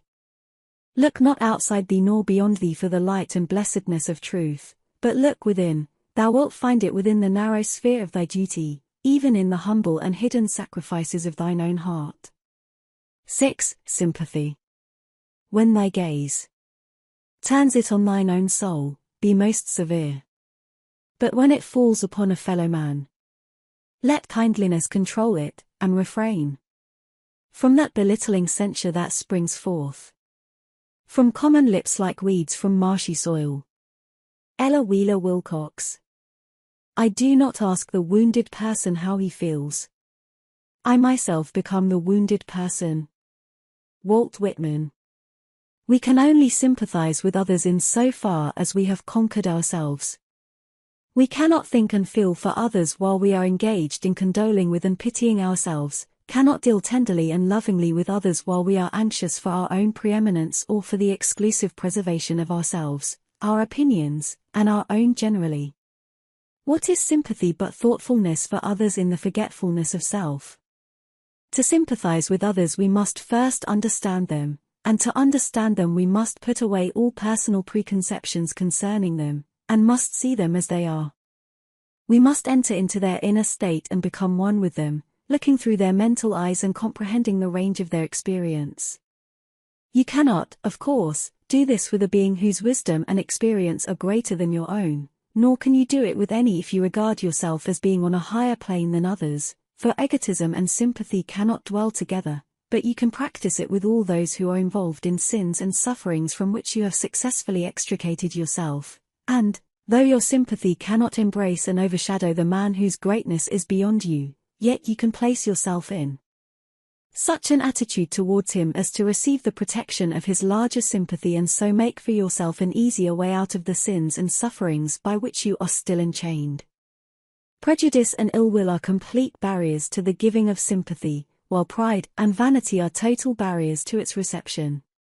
You cannot sympathize with a person for whom you have conceived a hatred, you cannot enjoy the sympathy of one whom you envy. You cannot understand the person whom you dislike, or he for whom, through animal impulse, you have framed an ill-formed affection. You do not, cannot, see him as he is, but see only your own imperfect notions of him, see only a distorted image of him through the exaggerating medium of your ill-grounded opinions. To see others as they are you must not allow impulsive likes and dislikes, powerful prejudices, or egotistic considerations to come between you and them. You must not resent their actions or condemn their beliefs and opinions. You must leave yourself entirely out, and must, for the time being, assume their position. Only in this way can you become en rapport with them, and so fathom their life, their experience, and understand it, and when a man is understood it becomes impossible to condemn him. Men misjudge, condemn, and avoid each other because they do not understand each other, and they do not understand each other because they have not overcome and purified themselves. Life is growth, development, evolution, And there is no essential distinction between the sinner and the saint, there is only a difference in degree. The saint was once a sinner, the sinner will one day be a saint. The sinner is the child, the saint is the grown man. He who separates himself from sinners, regarding them as wicked men to be avoided, is like a man avoiding contact with little children because they are unwise, disobedient, and play with toys. All life is one, but it has a variety of manifestations. The grown flower is not something distinct from the tree, it is a part of it, is only another form of leaf. Steam is not something apart from water, it is but another form of water. And in like manner good is transmuted evil, the saint is the sinner developed and transformed. The sinner is one whose understanding is undeveloped, and he ignorantly chooses wrong modes of action. The saint is one whose understanding is ripened, and he wisely chooses right modes of action. The sinner condemns the sinner, condemnation being a wrong mode of action.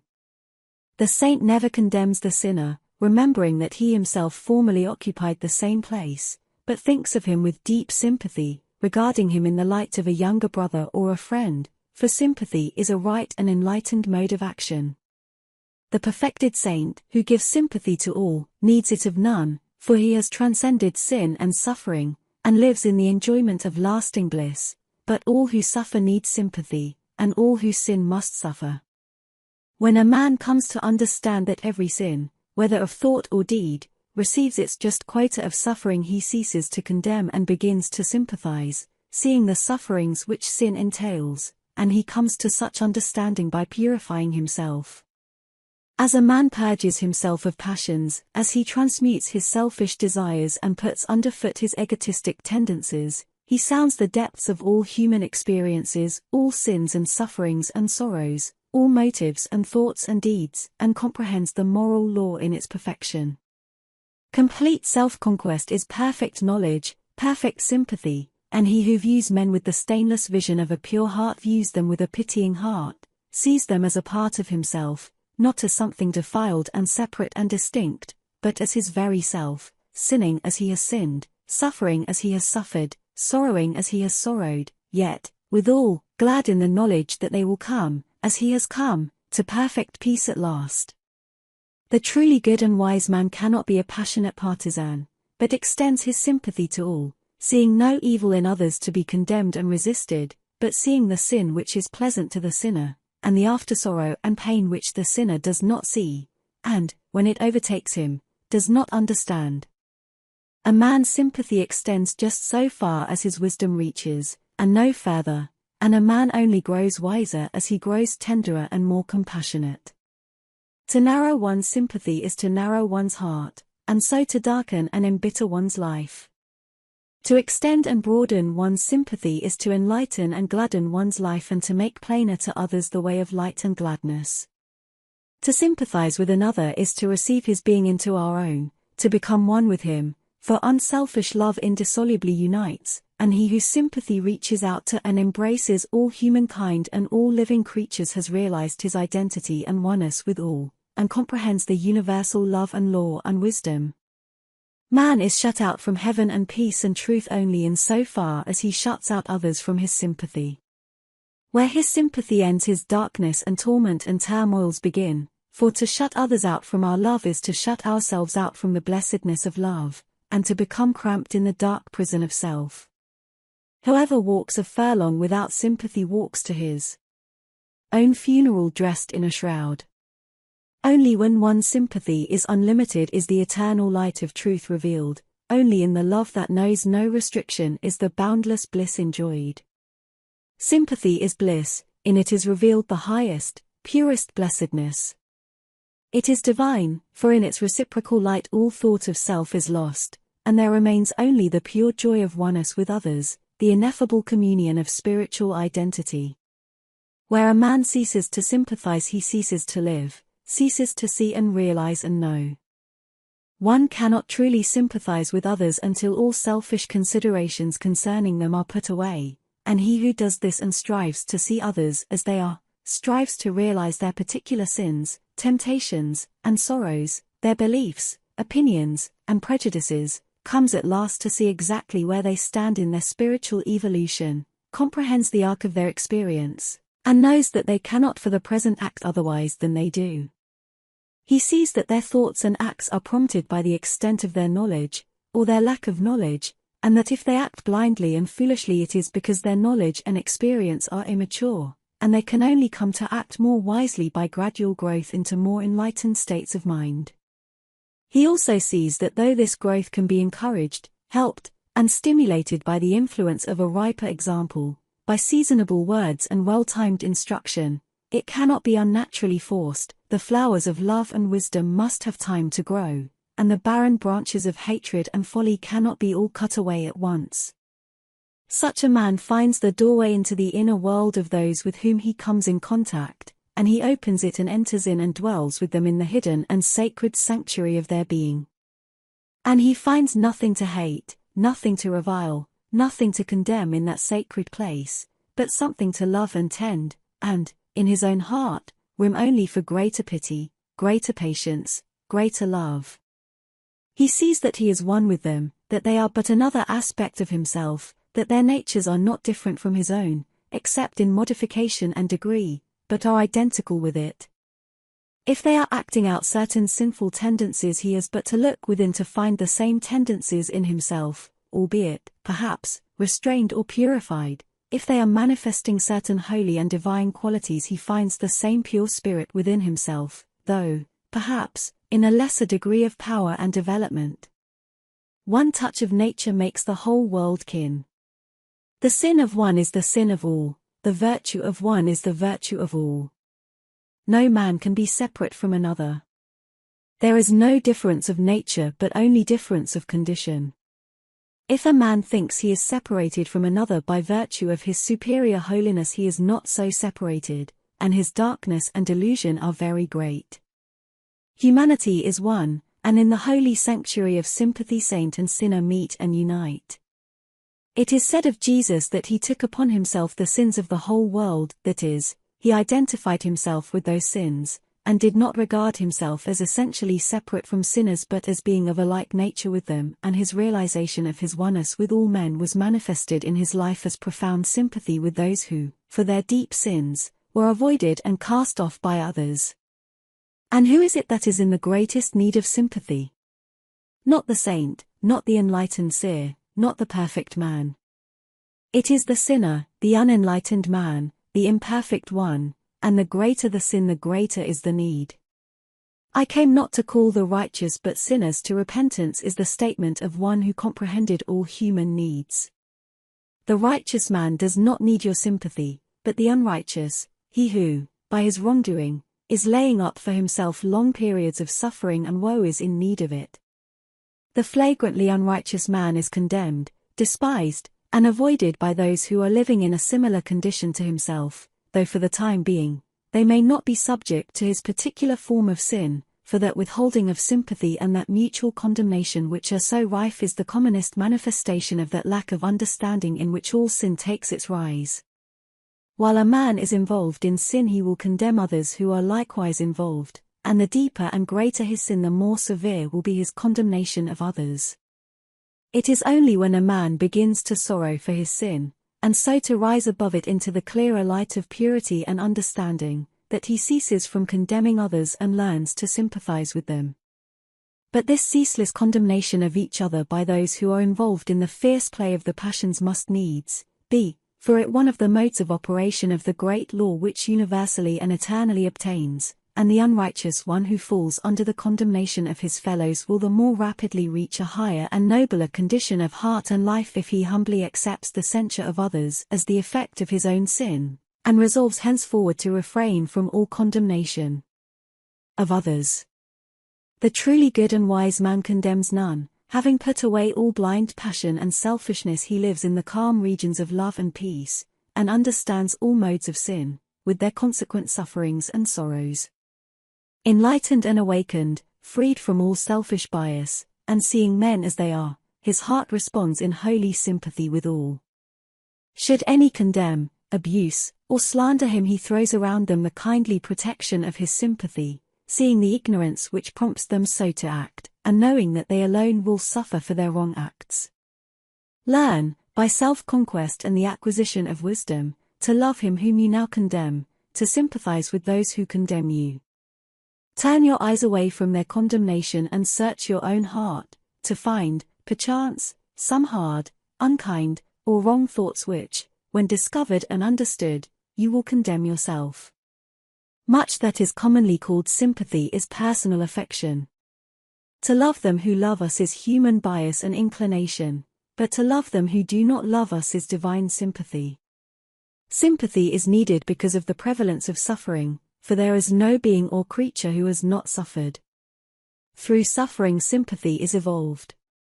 Not in a year or a life or an age is the human heart purified and softened by suffering, but after many lives of intermittent pain, after many ages of ever-recurring sorrow, man reaps the golden harvest of his experiences, and garners in the rich, ripe sheaves of love and wisdom. And then he understands, and understanding, he sympathizes. All suffering is the result of ignorantly violated law, and after many repetitions of the same wrong act, and the same kind of suffering resulting from that act, knowledge of the law is acquired, and the higher state of obedience and wisdom is reached. Then there blossoms the pure and perfect flower of sympathy. One aspect of sympathy is that of pity for the distressed or pain-stricken, with a desire to alleviate or help them bear their sufferings. The world needs more of this divine quality. For pity makes the world soft to the weak, and noble for the strong.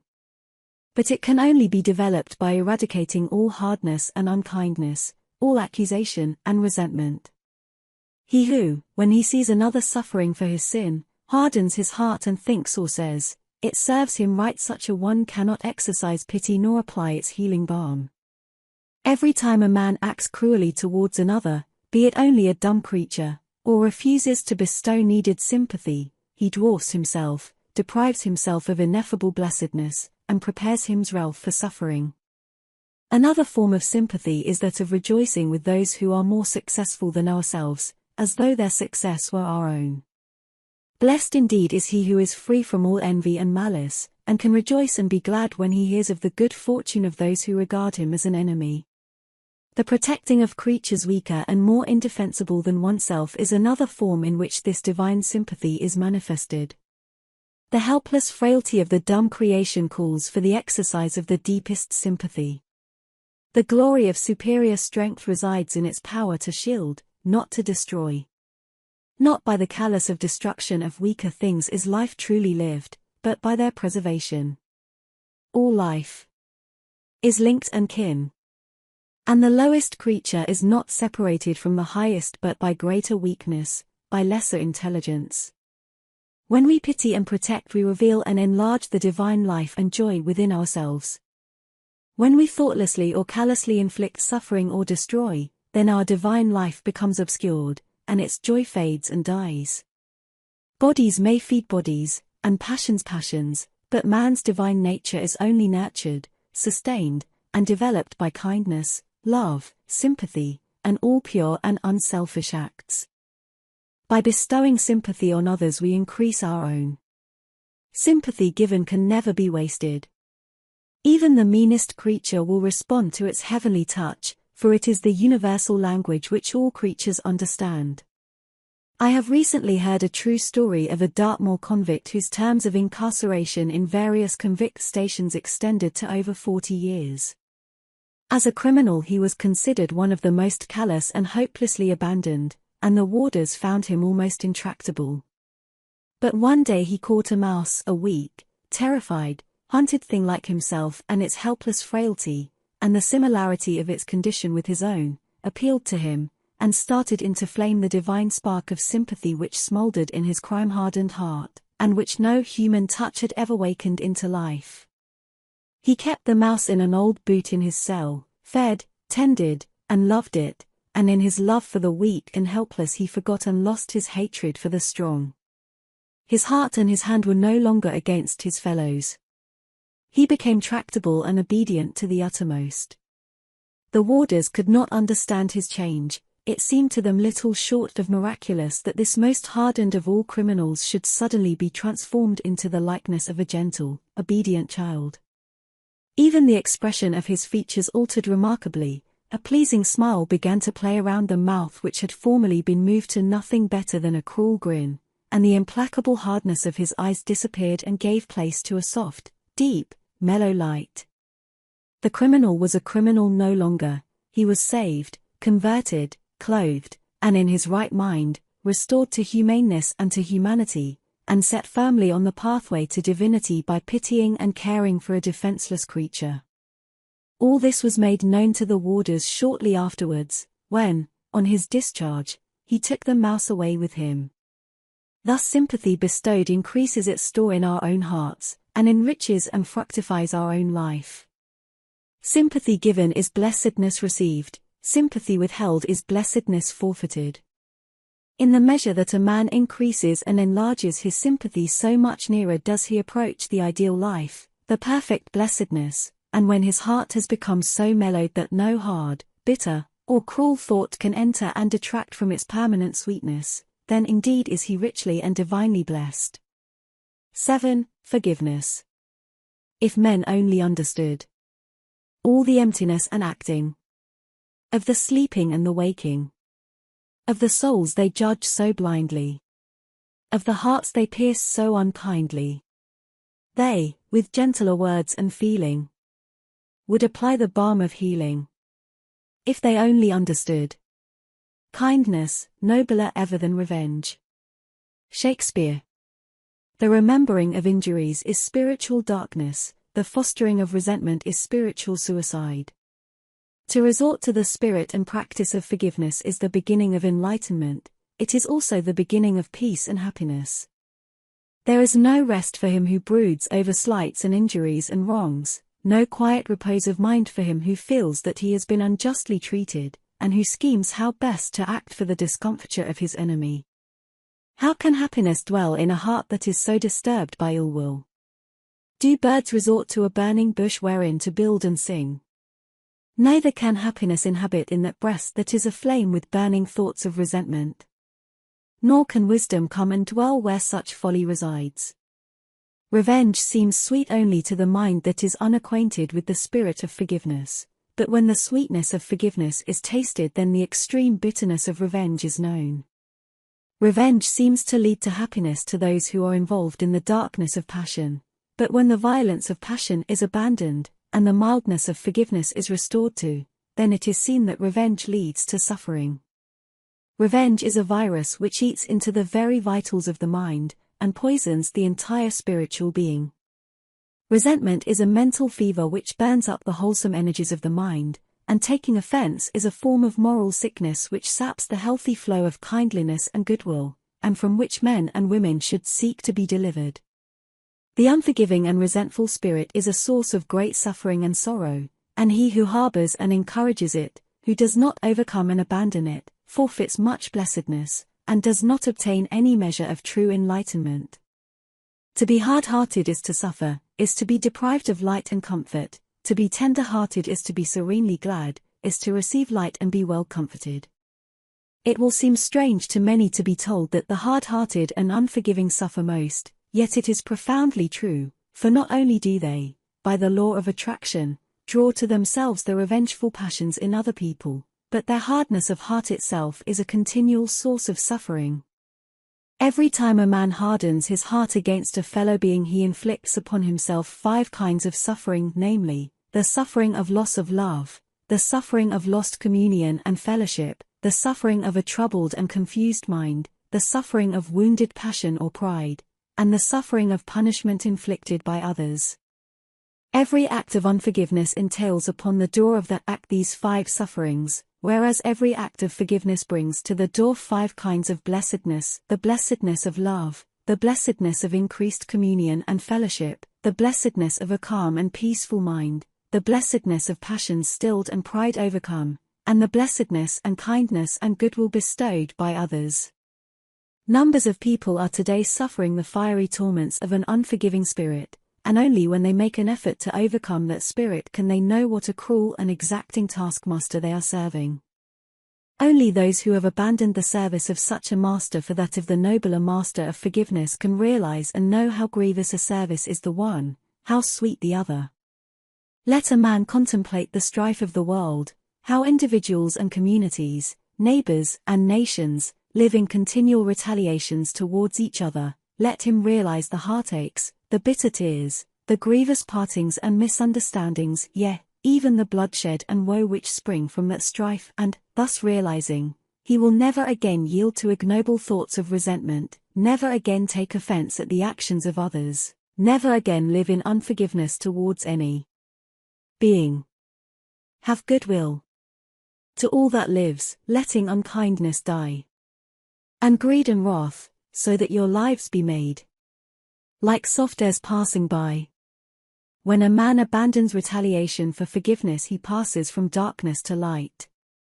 So dark and ignorant is unforgiveness that no being who is at all wise or enlightened could descend to it, but its darkness is not understood and known until it is left behind, and the better and nobler course of conduct is sought and practiced. Man is blinded and deluded only by his own dark and sinful tendencies, and the giving up of all unforgiveness means the giving up of pride and certain forms of passion, the abandonment of the deeply rooted idea of the importance of oneself and of the necessity for protecting and defending that self, and when that is done, the higher life, greater wisdom, and pure enlightenment, which pride and passion completely obscured, are revealed in all their light and beauty. Then there are petty offenses, little spites and passing slights, which, while of a less serious nature than deep-seated hatreds and revenges, dwarf the character and cramp the soul. They are due to the sin of self and self-importance and thrive on vanity. Whosoever is blinded and deluded by vanity will continually see something in the actions and the attitudes of others towards him at which to take offense, and the more there is of vanity, the more greatly will the imaginary slight or wrong be exaggerated. Moreover, to live in the frequent indulgence of petty resentments increase the spirit of hatred, and leads gradually downward to greater darkness, suffering, and self-delusion. Don't take offense or allow your feelings to be hurt, which means get rid of pride and vanity. Don't give occasion for offense or hurt the feelings of others, which means be gently considerate, forgiving, and charitable towards all. The giving up, the total uprooting of vanity and pride is a great task, but it is a blessed task, and it can be accomplished by constant practice in non-resentment and by meditating upon one's thoughts and actions so as to understand and purify them, and the spirit of forgiveness is perfected in one in the measure that pride and vanity are overcome and abandoned. The not taking offense and the not giving offense go together. When a man ceases to resent the actions of others, he is already acting kindly towards them, considering them before himself or his own defense. Such a man will be gently in what he says and does, will arouse love and kindness in others, and not stir them up to ill will and strife. He will also be free from all fear concerning the actions of others towards him, for he who hurts none fears none. But the unforgiving man, he who is eager to pay back some real or imaginary slight or injury, will not be considerate towards others, for he considers himself first, and is continually making enemies. He also loves in the fear of others, thinking that they are trying to do towards him as he is doing towards them. He who contrives the hurt of others fears others. That is a beautiful story of Prince Durgayu, which was told by an ancient Indian teacher to his disciples in order to impress them with the truth of the sublime precept that hatred ceases not by hatred at any time. Hatred ceases by not hatred. The story is as follows: Brahmadatta, a powerful king of Benares, made war upon Durgeti, the king of Kosala, in order to annex his kingdom, which was much smaller than his own. Durgeti, seeing that it was impossible for him to resist the greater power of Brahmadatta, fled, and left his kingdom in his enemy's hands. For some time he wandered from place to place in disguise, and at last settled down with his queen in an artisan's cottage, and the queen gave birth to a son, whom they called Durgayu. Now, King Brahmadatta was anxious to discover the hiding place of Durgeti, in order to put to death the conquered king, for he thought, seeing that I have deprived him of his kingdom, he may someday treacherously kill me if I do not kill him. But many years passed away, and Durgeti devoted himself to the education of his son. who by diligent application, became learned and skillful and wise. And after a time Durgeti's secret became known, and he, fearing that Brahmadatta would discover him and slay all three, and thinking more of the life of his son than his own, sent away the prince. Soon after the exiled king fell into the hands of Brahmadatta, and was, along with his queen, executed. Now Brahmadatta thought, I have got rid of Durgeti and his queen, but their son, Prince Durgayu, lives, and he will be sure to contrive some means of effecting my assassination, yet he is unknown to any, and I have no means of discovering him. So the king lived in great fear and continual distress of mind. Soon after the execution of his parents, Durgayu, under an assumed name, sought employment in the king's stables, and was engaged by the master of elephants. Durgayu quickly undid himself to all, and his superior abilities came at last under the notice of the king, who had the young man brought before him, and was so charmed with him that he employed him in his own castle, and he proved to be so able and diligent that the king shortly placed him in a position of great trust under himself. One day the king went on a long hunting expedition, and became separated from his retinue, Durgayu alone remaining with him. And the king, being fatigued with his exertions, lay down, and slept with his head in Durgayu's lap. Then Durgayu thought, this king has greatly wronged me. He robbed my father of his kingdom, and slew my parents, and he is now entirely in my power. And he drew his sword, thinking to slay Brahmadatta. But, remembering how his father had taught him never to seek revenge but to forgive to the uttermost, he sheathed his sword. At last the king awoke out of a disturbed sleep, and the youth inquired of him why he looked so frightened. My sleep, said the king, is always restless, for I frequently dream that I am in the power of young Durgayu and that he is alone to slay me. While lying here I again dreamed that with greater vividness than ever before, and it has filled me with dread and terror. Then the youth, drawing his sword, said, I am Prince Durgayu, and you are in my power, the time of vengeance has arrived. Then the king fell upon his knees and begged Durgayu to spare his life. And Durgayu said, it is you, O king, who must spare my life. For many years you have wished to find me in order that you might kill me, and, now that you have found me, let me beg of you to grant me my life. And there and then did Brahmadatta and Durgayu grant each other life, took hands, and solemnly vowed never to harm each other. And so overcome was the king by the noble and forgiving spirit of Durgayu that he gave him his daughter in marriage, and restored to him his father's kingdom. Thus hatred ceases by not hatred by forgiveness, which is very beautiful, and is sweeter and more effective than revenge. It is the beginning of love, of that divine love that does not seek its own, and he who practices it, who perfects himself in it, comes at last to realize that blessed state wherein the torments of pride and vanity and hatred and retaliation are forever dispelled, and goodwill and peace are unchanging and unlimited. In that state of calm, silent bliss, even forgiveness passes away, and is no longer needed, for he who has reached it sees no evil to resent but only ignorance and delusion on which to have compassion, and forgiveness is only needed so long as there is any tendency to resent, retaliate, and take offense. Equal love towards all is the perfect law, the perfect state in which all lesser states find their completion. Forgiveness is one of the doorways in the faultless temple of love divine. 8. Seeing no evil. The solid universe is pervious to love. With bandaged eyes he never errs. Around, below, above. His blinding light. He flingeth white on gods and Satan's brood, and reconciles, by mystic wiles, the evil and the good. Emerson. If thou thinkest evil, be thou sure, thine acts will bear the shadow of the stain. And if they thought be perfect, then thy deed will be as of the perfect, true, and pure. After Confucius. After much practice in forgiveness and having cultivated the spirit of forgiveness up to a certain point, knowledge of the actual nature of good and evil dawns upon the mind, and a man begins to understand how thoughts and motives are formed in the human heart, how they develop, and how take birth in the form of actions. This marks the opening of a new vision in the mind, the commencement of a nobler, higher, diviner life, for the man now begins to perceive that there is no necessity to resist or resent the actions of others towards him, whatever those actions may be, and that all along his resentment has been caused by his own ignorance, and that his own bitterness of spirit is wrong. Having arrived thus far, he will take himself with some such questionings as these: why this continual retaliation and forgiveness? Why this tormenting anger against another and then this repentance and forgiveness?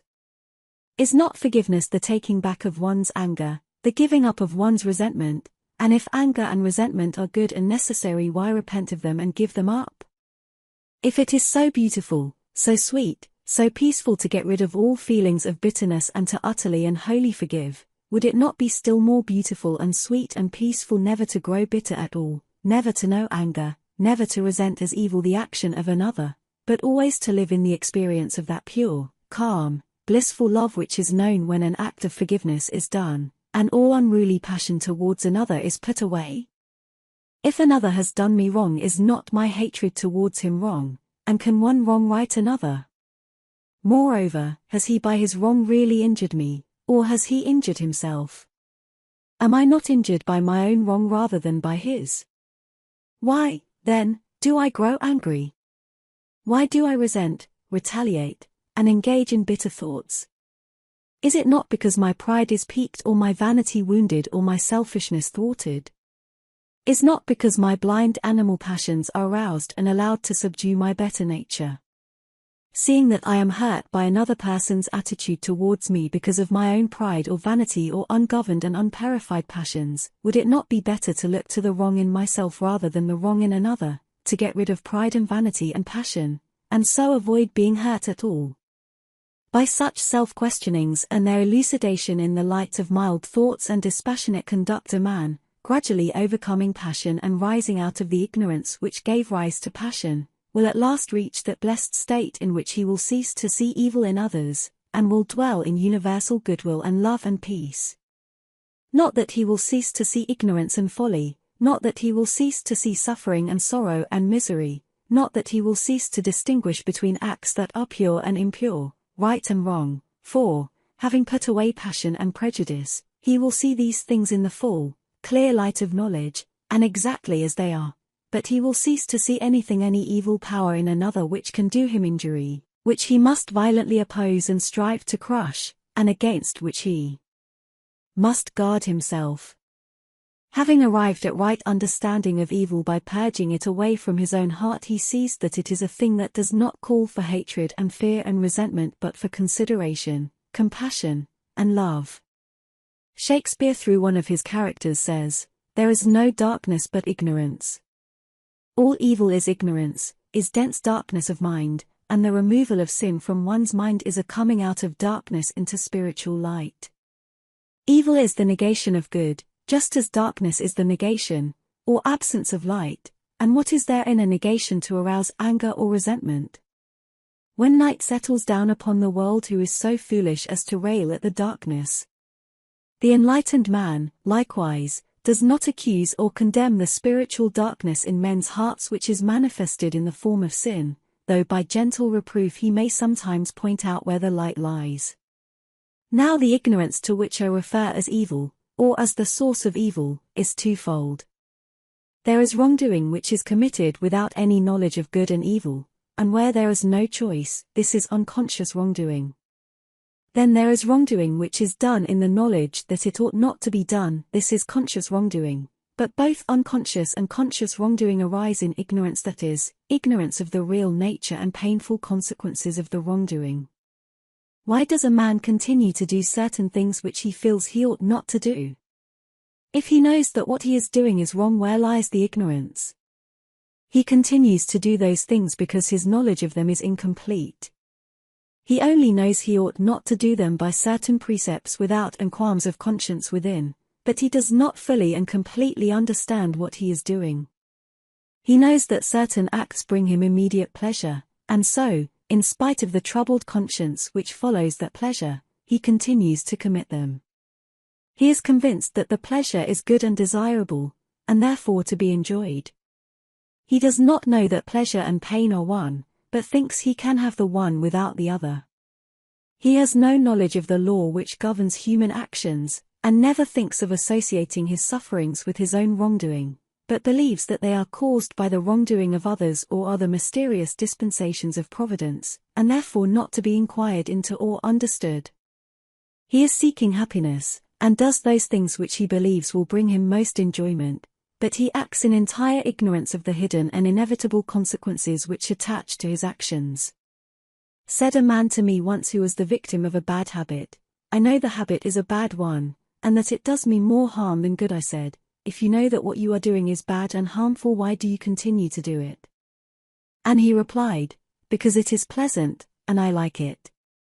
This man, of course, did not really know that his habit was bad. He had been told that it was, and he thought he knew or believed it was, but in reality he thought it was good, that it was conducive to his happiness and well-being, and therefore he continued to practice it. When a man knows by experience that a thing is bad, and that every time he does it he injures body or mind, or both, when his knowledge of that thing is so complete that he is acquainted with its whole train of baneful effects, then he cannot only not do it any longer, he cannot even desire to do it, and even the pleasure that was formerly in that thing becomes painful. No man would put a venomous snake in his pocket because it is prettily colored. He knows that a deadly sting lurks in those beautiful markings. Nor, when a man knows the unavoidable pain and hurt which lie hidden in wrong thoughts and acts, does he continue to think and commit them. Even the immediate pleasure which formerly he greedily sought is gone from them, their surface attractiveness has vanished, he is no longer ignorant concerning their true nature, he sees them as they are. I knew a young man who was in business, and although a member of a church, and occupying the position of voluntary religious instructor, he told me that it was absolutely necessary to practice lying and deception in business, otherwise sure and certain ruin would follow. He said he knew lying was wrong, but while he remained in business he must continue to do it. Upon questioning him I found, of course, that he had never tried truth and honesty in his business, had not even thought of trying the better way, so firmly convinced was he that it was not possible for him to know whether or not it would be productive or ruin. Now, did this young man know that lying was wrong? There was a perceptual sense only in which he knew, but there was a deeper and more real sense in which he did not know.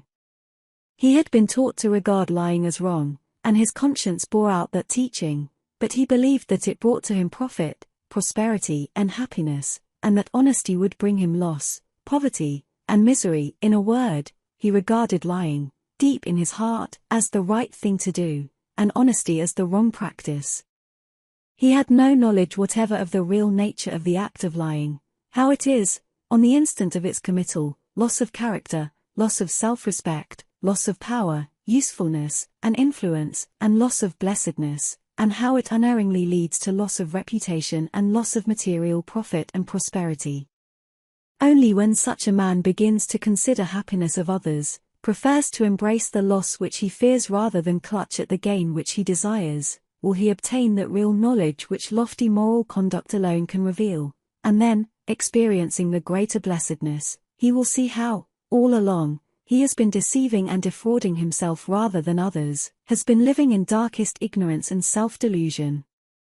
These two common instances of wrongdoing will serve to illustrate and make plainer, to those of my readers who, while searching for truth, are as yet doubtful, uncertain, and confused, the deep truth that all sin, all evil, is a condition of ignorance and therefore to be dealt with in a loving and not a hateful spirit. And as with bad habits and lying, so with all sin, with lust, hatred, malice, envy, pride, vanity, self-indulgence, and selfishness in all its forms, it is a state of spiritual darkness, the absence of the light of truth in the heart, the negation of knowledge.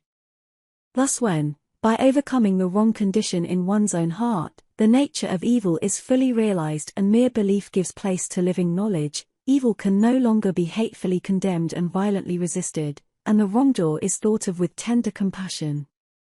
And this brings us to another aspect of evil, namely, that of individual freedom, the right of every person to choose his own actions. Along with the seeing of evil in others is the desire to convert or coerce others into one's own ways of thinking and acting. Probably the commonest delusion in which men are involved is that of thinking that what they themselves believe and think and do is good, and all that is otherwise is evil, and therefore to be powerfully condemned and resisted. It is out of this delusion that all persecution springs. There are Christians who regard all atheists as men wholly evil, as given up to the service of an evil power, and there are atheists who firmly believe that all Christians are doing the greatest harm to the whole human race by their superstitious and false doctrines. The truth is that neither the Christian nor the atheist is evil, nor in the service of evil, but each is choosing his own way, and is pursuing that course which he is convinced is right.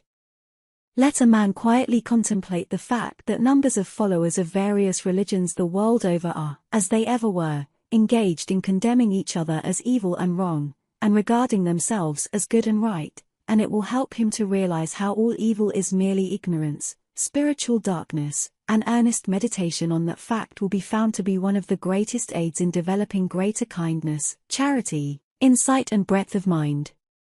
The truly wise and good man sees good in all, evil in none. He has abandoned the folly of wanting others to think and act as he thinks and acts, for he sees men are variously constituted, are at different points in their spiritual evolution, and must, of necessity, think and act differently. Having put away hatred, condemnation, egotism, and prejudice, he has become enlightened, and sees that purity, love, compassion, gentleness, patience, humility, and unselfishness are manifestations of light and knowledge, while impurity, hatred, cruelty, passion, darkness and ignorance, and that whether men are living in light or darkness they are one and all doing that which they think is necessary, are acting in accordance with their own measure of light or darkness. The wise man understands, and understanding, he ceases from all bitterness and accusation. Every man acts in accordance with his nature, with his own sense of right and wrong, and is surely gathering in the results of his own experience. There is one supreme right which every being possesses, to think and act as he chooses. If he chooses to think and act selfishly, thinking of his own immediate happiness only and not of that of others, then he will rapidly bring upon himself, by the action of the moral law of cause and effect, such afflictions as will cause him to pause and consider, and so find a better way. There is no teacher to compare with experience, no chastisement so corrective and purifying as that which men ignorantly inflict upon themselves. The selfish man is the ignorant man, he chooses his own way, but it is a way which leads to suffering, and through suffering to knowledge and bliss. The good man is the wise man, he likewise chooses his own way, but he chooses it in the full light of knowledge, having passed through the stages of ignorance and suffering, and arrived at knowledge and bliss. A man begins to understand what seeing no evil is when, putting away all personal desires in his judgments of others, he considers them from their own standpoint, and judges their actions not from his own standard but from theirs. It is because men set up arbitrary standards of right and wrong, and are anxious that all should conform to their particular standard, that they see evil in each other. A man is only rightly judged when he is judged not from my standard or yours but from his own, and to deal with him thus is not judgment, it is love.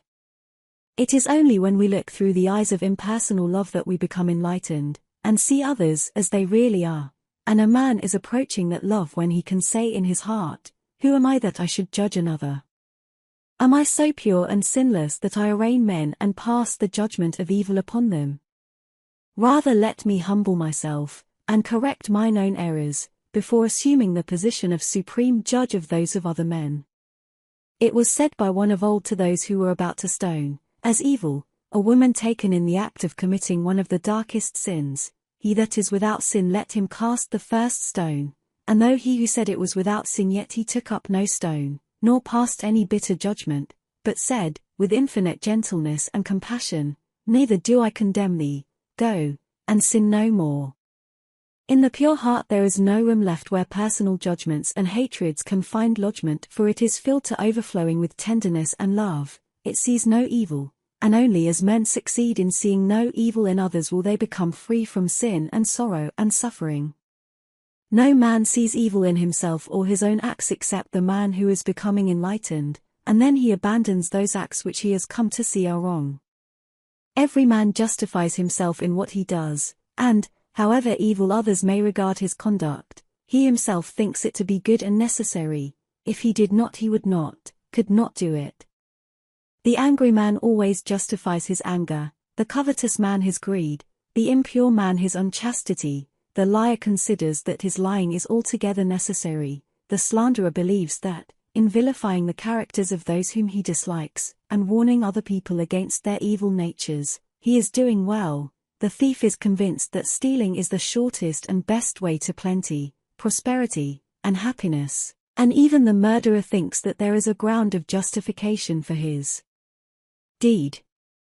Every man's deeds are in accordance with the measure of his own light or darkness, and no man can live higher than he is or act beyond the limits of his knowledge.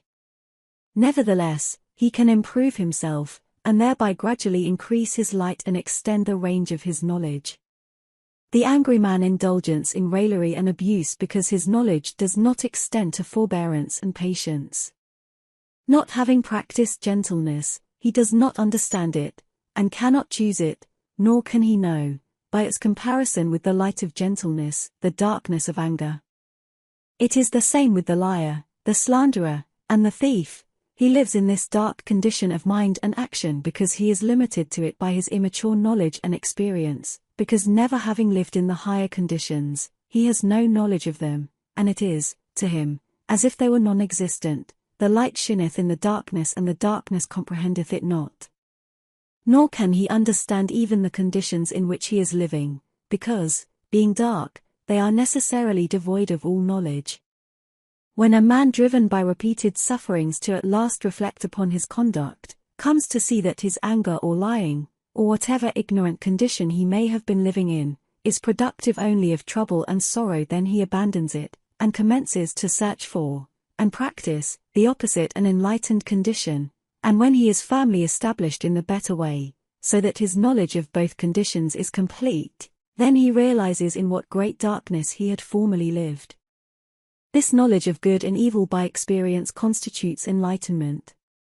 When a man begins to look, as it were, through the eyes of others, and to measure them by their own standard and not by his, then he ceases from seeing of evil in others, for he knows that every man's perception and standard of good and evil is different, that there is no vice so low but some men regard it as good, no virtue so high but some men regard it as evil, and what a man regards as good that to him is good, what he regards as evil that to him is evil. Nor will the purified man, who has ceased to see evil in others, have any desire to win men to his own ways or opinions, but will rather help them in their own particular groove, knowing that an enlarged experience only, and not merely change of opinion, can lead to higher knowledge and greater blessedness. It will be found that men see evil in those who differ from them, good in those who agree with them. The man who greatly loves himself and is enamored of his opinions will love all those who agree with him and will dislike all those who disagree with him. If ye love them that love ye, what reward have ye? Love your enemies, do good to them that hate you. Egotism and vanity make men blind. Men of opposing religious views hate and persecute each other, men of opposing political views fight and condemn each other. The partisan measures all men by his own standard, and sets up his judgments accordingly. So convinced is he that he is right and others wrong that he at last persuades himself that to inflict cruelty on others is both good and necessary in order to coerce them into his way of thinking and acting, and so bring them to the right, his right, against their own reason and will. Men hate, condemn, resist and inflict suffering upon each other, not because they are intrinsically evil, not because they are deliberately wicked and are doing, in the full light of truth, what they know to be wrong, but because they regard such conduct as necessary and right. All men are intrinsically good, but some are wiser than others, are older in experience than others. I recently heard, in substance, the following conversation between two men whom I will call D and E-. The third person referred to as X is a prominent politician. E. Every man reaps the result of his own thoughts and deeds, and suffers for his own wrong. D. If that is so, and if no man can escape from the penalty of his evil deeds, what an inferno some of our men in power must be preparing for themselves. Whether a man is in power or not, so long as he lives in ignorance and sin, he will reap sorrow and suffering. Look, for instance, at a man totally evil, given up entirely to selfishness and ambition. Surely great torments are reserved for so unprincipled a man. But how do you know he is so evil? By his works, his fruits. When I see a man doing evil, I know that he is evil, and I cannot even think of but I burn with righteous indignation. I am sometimes inclined to doubt that there is an overruling power for good when I see such a man in a position where he can do so much harm to others. What evil is he committing? His whole policy is evil. He will ruin the country if he remains in power. But while there are large numbers of people who think of as you do, there are also large numbers, equally intelligent, who look on him as good and able, who admire him for his excellent qualities, and regard his policy as beneficent and making for national progress. He owes his position to these people. Are they also evil? They are deceived and misled. And this only makes excess evil all the greater, in that he can so successfully employ his talents in deceiving others in order to gain his own selfish ends. I hate the man. May it not be possible that you are deceived? In what way? Hatred is self-deception, love is self-enlightenment. No man can see either himself or others clearly until he ceases from hatred and practices love. That sounds very beautiful, but it is impracticable. When I see a man doing evil to others, and deceiving and misleading them, I must hate him. It is right that I should do so. Is without a spark of conscience. May or may not be all you believe to be, but, even if he is, according to your own words, he should be pitied and not condemned. How so? You say he is without a conscience. Entirely so. Then he is a mental cripple. You hate the blind because they cannot see, the dumb because they cannot speak, or the deaf because they cannot hear. When a captain has lost his rudder or broken his compass, do you condemn him because he did not keep his ship off the rocks? Do you hold him responsible for the loss of life? If a man is totally devoid of conscience, he is without the means of moral guidance, and all his selfishness must, perforce, appear to him good and right and proper. May appear evil to you, but is he evil to himself? Does he regard his own conduct as evil? Whether he regards himself as evil or not, he is evil. If I were to regard you as evil because of your hatred for should I be right? No. Why not? Because in such a case hatred is necessary, justifiable and righteous. There is such a thing as righteous anger, righteous hatred. Is there such a thing as righteous selfishness, righteous ambition, righteous evil? I should be quite wrong in regarding you as evil, because you are doing what you are convinced is right, because you regard your hatred for as part of your duty as a man and a citizen. Nevertheless, there is a better way than that of hatred, and it is the knowledge of this better way that prevents me from hating as you do, because however wrong his conduct might appear to me, it is not wrong to him nor to his supporters. Moreover, all men reap as they sow. What, then, is that better way? It is the way of love, the ceasing to regard others as evil. It is a blessed and peaceful state of heart. Do you mean that there is a state which a man can reach wherein he will grow angry when he sees people doing evil? No, I do not mean that, for while a man regards others as evil he will continue to grow angry with them, but I mean that a man can reach a state of calm insight and spotless love wherein he sees no evil to grow angry with, wherein he understands the various natures of men, how they are prompted to act, and how they reap, as the harvest of their own thoughts and deeds, the tares of sufferings and the corn of bliss. To reach that state is to regard all men with compassion and love.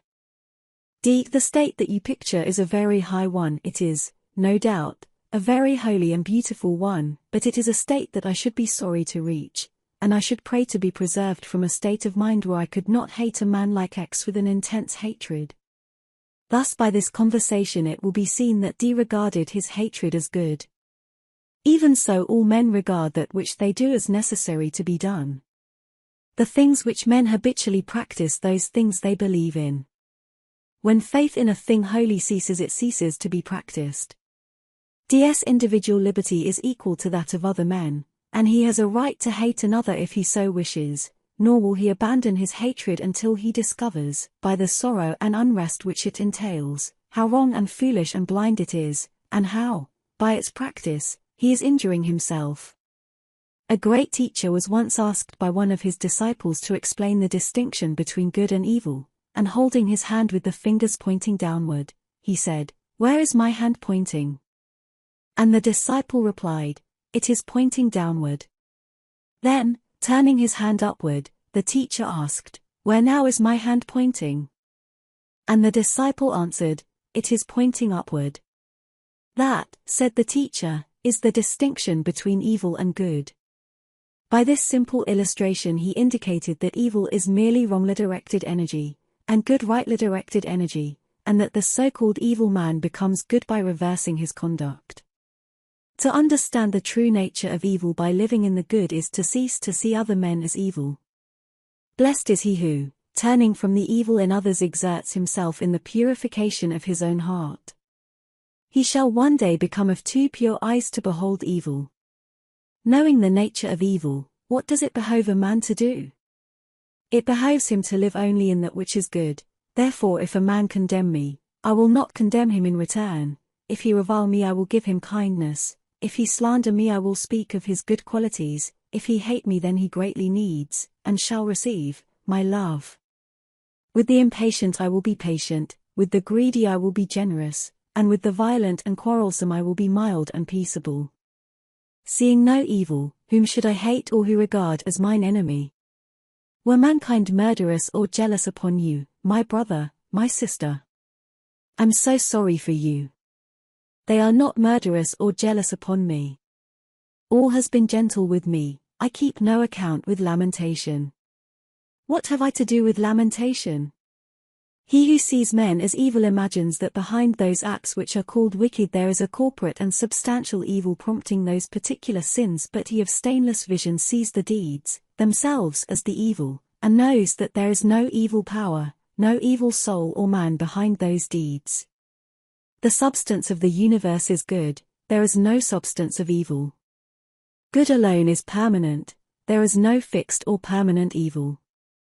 As brothers and sisters, born of the same parents and being of one household, love each other through all vicissitudes, see no evil in each other, but overlook all errors, and cling together in the strong bonds of affection. Even so the good man sees humanity as one spiritual family, born of the same father-mother, being of the same essence and making for the same goal, and he regards all men and women as his brothers and sisters, makes no divisions and distinctions, sees none as evil, but is at peace with all. Happy is he who attains to this blessed state. 9. Abiding joy. Who carry music in their heart through dusky elm and wrangling mart, plying their daily toil with busier feet, because their secret souls are holier repeat. Serene will be our days and bright, and happy will our nature be, when love is an unerring light, and joy its own security. Wordsworth. Abiding joy. Is there such a thing? Where is it? Who possesses it? Yeah, there is such a thing. It is where there is no sin. It is possessed by the pure-hearted. As darkness is a passing shadow, and light is substance that remains, so sorrow is fleeting, but joy abides forever. No true thing can pass away and become lost, no false thing can remain and be preserved. Sorrow is false, and it cannot live, joy is true, and it cannot die. Joy may become hidden for a time, but it can always be recovered. Sorrow may remain for a period, but it can be transcended and dispersed. Do not think your sorrow will remain, it will pass away like a cloud. Do not believe that the torments of sin are ever your portion, they will vanish like a hideous nightmare. Awake! Arise! Be holy and joyful. You are the creator of your own shadows, you desire and then you grieve, renounce and then you all rejoice. You are not the impotent slave of sorrow, the never-ending gladness awaits your homecoming. You are not the helpless prisoner of the darkness and dreams of sin, even now the beautiful light of holiness shines upon your sleeping lids, ready to greet your awakening vision. In the heavy, troubled sleep of sin and self the abiding joy is lost and forgotten, its undying music is no more heard, and the fragrance of its fateless flowers no longer cheers the heart of the wayfarer. But when sin and self are abandoned, when the clinging to things for personal pleasure is put away, then the shadows of grief disappear, and the heart is restored to its imperishable joy. Joy comes and fills the self-emptied heart, it abides with the peaceful, its reign is with the pure. Joy flees from the selfish, it deserts the quarrelsome, it is hidden from the impure. Joy is as an angel so beautiful and delicate and chaste that she can only dwell with holiness. She cannot remain with selfishness, she is wedded to love. Every man is truly happy in so far as he is unselfish, he is miserable in so far as he is selfish. All truly good men, and by good men I mean those who have fought victoriously the battle against self, are men of joy. How great is the jubilation of the saint! No true teacher promises sorrow as the ultimate of life, he promises joy. He points to sorrow, but only as a process which sin has rendered necessary. Where self ends, grief passes away. Joy is the companion of righteousness. In the divine life, tender compassion fills the place where weeping sorrow Saturday. During the process of becoming unselfish there are periods of deep sorrow. Purification is necessarily severe. All becoming is painful. Abiding joy is its completion is realized only in the perfection of being, and this is a state where all is love lines, and power and love, with all sublimest qualities of mind, where all enjoy entire dominion o'er themselves. Acts, feelings, thoughts, conditions, qualities. Consider how a flower evolves and becomes. At first there is a little germ groping its way in the dark soil towards the upper light, then the plant appears, and leaf is added unto leaf, and finally the perfected flower appears, in the sweet perfume and chaste beauty of which all effort ceases. So, with human life, at first the blind groping for the light in the dark soil of selfishness and ignorance, then the coming into the light, and the gradual overcoming of selfishness with its accompanying pain and sorrow. And finally the perfect flower of a pure, unselfish life, giving forth, without effort, the perfume of holiness and the beauty of joy. The good, the pure, are the superlatively happy. However men may argumentatively deny or qualify this, humanity instinctively knows it to be true. Do not men everywhere picture their angels as the most joyful of beings? There are joyful angels in bodies of flesh, we meet them and pass on. And how many of those who come in contact with them are sufficiently pure to see vision within the form, to see the incorruptible angel in its common instrument of clay? They needs must grope who cannot see, the blade before the ear must be, the outward symbols disappear from him whose inward sight is clear. Yes, the pure are the joyful. We look almost in vain for any expressions of sorrow in the words of Jesus. The man of sorrows is only completed in the man of joy. I, Buddha, who wept with all my brother's tears, whose heart was broken by a whole world's woe, laugh and am glad, for there is liberty. In sin, and in the struggle against sin, there is unrest and affliction, but in the perfection of truth, in the path of righteousness, there is abiding joy. Enter the path. There spring the healing streams quenching all thirst. There bloom immortal flowers carpeting all the way with joy. There throng swiftest and sweetest hours. Tribulation lasts only so long as there remains some chaff of self which needs to be removed. The tribulum, or threshing machine, ceases to work when all the grain is separated from chaff, and when the last impurities are blown away from the soul, tribulation has completed its work, and there is no more need for it, then abiding joy is realized. All the saints and prophets and saviors of the race have proclaimed with rejoicing the gospel or the good news. All men know what good news is: an impending calamity avoided, a disease cured, friends arrived or returned in safety, difficulties overcome, success in some enterprise assured. But what is the good news of the saintly ones? This, that there is peace for the troubled, healing for the afflicted, gladness for the grief-stricken, victory for the sinful, a homecoming for the wanderer, and joy for the sorrowing and broken-hearted. Not that these beautiful realities shall be in some future world, but they are here and now, that they are known and realized and enjoyed, and are, therefore, proclaimed, that all may accept them who will break the galling bonds of self and rise into the glorious liberty of unselfish love. Seek the highest good, and as you find it, as you practice it and realize it, you will taste the deepest, sweetest joy. As you succeed in forgetting your own selfish desires in your thoughtfulness for others, in your care for others, in your service for others, just so far and no further will you find and realize the abiding joy in life.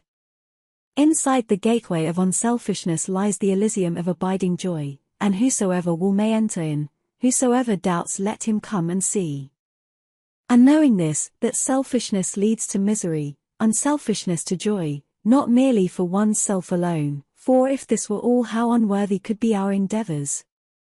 But for the whole world, and because all with whom we live and come in contact will be the happier and truer for our unselfishness, because humanity is one, and the joy of one is the joy of all. Knowing this, let us scatter flowers and not thorns in the common ways of life, yea, even in the highway of our enemies let us scatter the blossoms of unselfish love, so shall the pressure in their footprints fill the air with the perfume of holiness and gladden the world with the aroma of joy.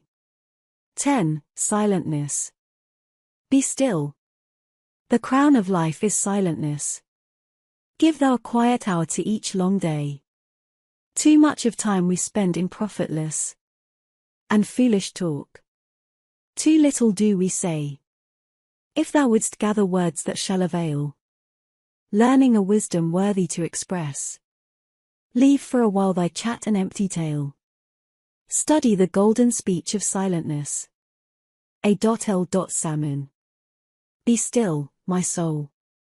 Rest a while from the feverish activities in which you lose yourself. Be not afraid to be left alone with yourself for one short hour. Ernest Crosley. In the words of a wise man, there is great power, but his silence is more powerful still. The greatest men teach us most effectively when they are purposely silent. The silent attitude of the great man, noted, perhaps, by one or two of his disciples only, is recorded and preserved through the ages, while the obtrusive words of the merely clever talker, heard, perhaps, by thousands, and at once popularized, are neglected and forgotten in, at most, a few generations.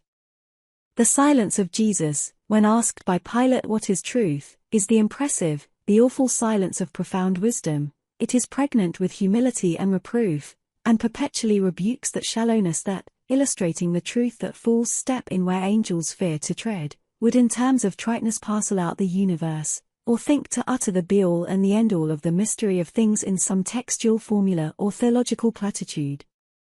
When, plied with questions about Brahma, God, by the argumentative Brahmins, Buddha remained silent. He taught them better than they knew, and if by his silence he failed to satisfy the foolish, he thereby profoundly instructed the wise. Why all this ceaseless talk about God, with its accompaniment of intolerance? Let men practice some measure of kindliness and goodwill, and thereby acquaint themselves with the simple rudiments of wisdom. Why all these speculative arguments about the nature of God? Let us first understand somewhat of ourselves. There are no greater marks of folly and moral immaturity than irreverence and presumption, no greater manifestations of wisdom and moral maturity than reverence and humility. Lao Tzu, in his own life, exemplified his teaching that the wise man teaches without words. Disciples were attracted to him by the power which ever accompanies a wise reserve. Living in comparative obscurity and silence, not courting the ear of men, and never going out to teach, men sought him out and learned of him wisdom. The silent acts of the great ones are beacons to the wise, illuminating their pathway with no uncertain radiance, for he would attain to virtue and wisdom must learn, not only when to speak and what to say, but also when to remain silent and what not to say. The right control of the tongue is the beginning of wisdom. The right control of the mind is the consummation of wisdom. By curbing his tongue a man gains possession of his mind, and to have complete possession of one's mind is to be a master of silence. The fool babbles, gossips, argues, and bandies words. He glories in the fact that he has had the last word and has silenced his opponent. He exults in his own folly, is ever on the defensive, and wastes his energies in unprofitable channels. He is like a gardener who continues to dig and plant in unproductive soil. The wise man avoids idle words, gossip, vain argument, and self-defense. He is content to appear defeated, rejoices when he is defeated, knowing that, having found and removed another error in himself, he has thereby become wiser. Blessed is he who does not strive for the last word. Backward I see in my own days where I sweated through fog with linguists and contenders. I have no mockings or arguments, I witness and wait. Silence under provocation is the mark of a cultured and sympathetic soul. The thoughtless and unkind are stirred by every slight provocation, and will lose their mental balance by even the appearance of a personal encroachment. The self-possession of Jesus is not a miracle, it is the flower of culture, the diadem of wisdom. When we read of Jesus that he answered never a word and of Buddha that he remained silent, we get a glimpse of the vast power of silence, of the silent majesty of true greatness. The silent man is the powerful man. The victim of garrulity is devoid of influence, his spiritual energies are dissipated.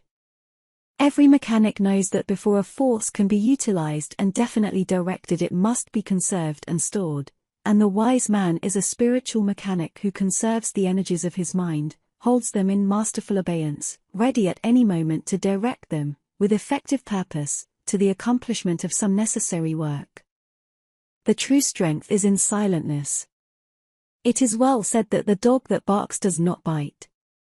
The grim and rarely broken silence of the bulldog is the necessary adjunct to that powerfully concentrated and effectual action for which the animal is known and feared. This, of course, is a lower form of silentness, but the principle is the same. The boaster fails, his mind is diverted from the main purpose, and his energies are frittered away upon self-glorification. His forces are divided between his task and the reward to himself, the greater portion going to feed the lust of reward. He is like an unskillful general who loses the battle through dividing his forces instead of concentrating them upon a point. Or he is like a careless engineer who leaves open the waste valve of his engine and allows the steam to run down. The modest, silent, earnest man succeeds, freed from vanity, and avoiding the dissipation of self-glorification. All his powers are concentrated upon the successful performance of his task. Even while the other man is talking about his powers, he is already about his work, and is so much nearer than the other to its completion. It is a law everywhere and always that energy distributed is subject unto energy conserved. The noisy and boasting Charles will ever be thrown by the quiet and modest Orlando. It is a law universally applicable that quietness is strength. The businessman who succeeds never talks about his plans, methods, and affairs, and should he, turned giddy by success, begin to do this, he will then commence to fail. The man of great moral influence never talks about himself and his spiritual victories, for, should he do so, in that moment his moral power and influence would be gone, and, like Samson, he would be shorn of his strength. Success, worldly or spiritual, is the willing servant of strong, steady, silent, unflinching purpose. The most powerful disintegrating forces make no noise. The greatly overcoming mind works silently. If you would be strong, useful, and self-reliant, learn the value and power of silentness. Do not talk about yourself. The world instinctively knows that the vain talker is weak and empty, and so it leaves him to his own vanity. Do not talk about what you are going to do, but do it, and let your finished work speak for itself. Do not waste your forces in criticizing and disparaging the work of others, but set about to do your own work thoroughly and well. The worst work with earnestness and sweetness behind it is altogether better than barking at others. While you are disparaging the work of others, you are neglecting your own. If others are doing badly, help and instruct them by doing better yourself. Neither abuse others nor account their abuse of any weight. When attacked, remain silent. In this way you will conquer yourself, and will, without the use of words, teach others. But the true silence is not merely a silent tongue, it is a silent mind. To merely hold one's tongue, and yet to carry about a disturbed and rankling mind, is no remedy for weakness and no source of power. Silentness, to be powerful, must envelop the whole mind, must permeate every chamber of the heart, it must be the silence of peace. To this broad, deep, abiding silentness a man attains only in the measure that he conquers himself. While passions, temptations, and sorrows disturb, the holier, profounder depths of silence are yet to be sounded. To smart under the words and actions of others means that you are yet weak, uncontrolled, unpurified. So rid your heart of the disturbing influences of vanity and pride and selfishness, that no petty spite can reach you, no slander or abuse disturb your serene repose. As the storm rages ineffectually against a well-built house, while its occupant sits composed and happy by his fireside within, so no evil without can disturb or harm him who is well fortified with wisdom, self-governed and silent, he remains at peace within. To this great silence the self-conquered man attains. Envy and calumny, and hate and pain, and that unrest which men miscall delight, can touch him not, nor torture him again. There is no commoner error amongst men than that of supposing that nothing can be accomplished without much talking and much noise. The busy, shallow talker regards the quiet thinker or silent doer as a man wasted. He thinks silentness means doing nothing, and that hurrying, bustling, and ceaseless talking means doing much. He also confounds popularity with power. But the thinker and doer is the real and effectual worker.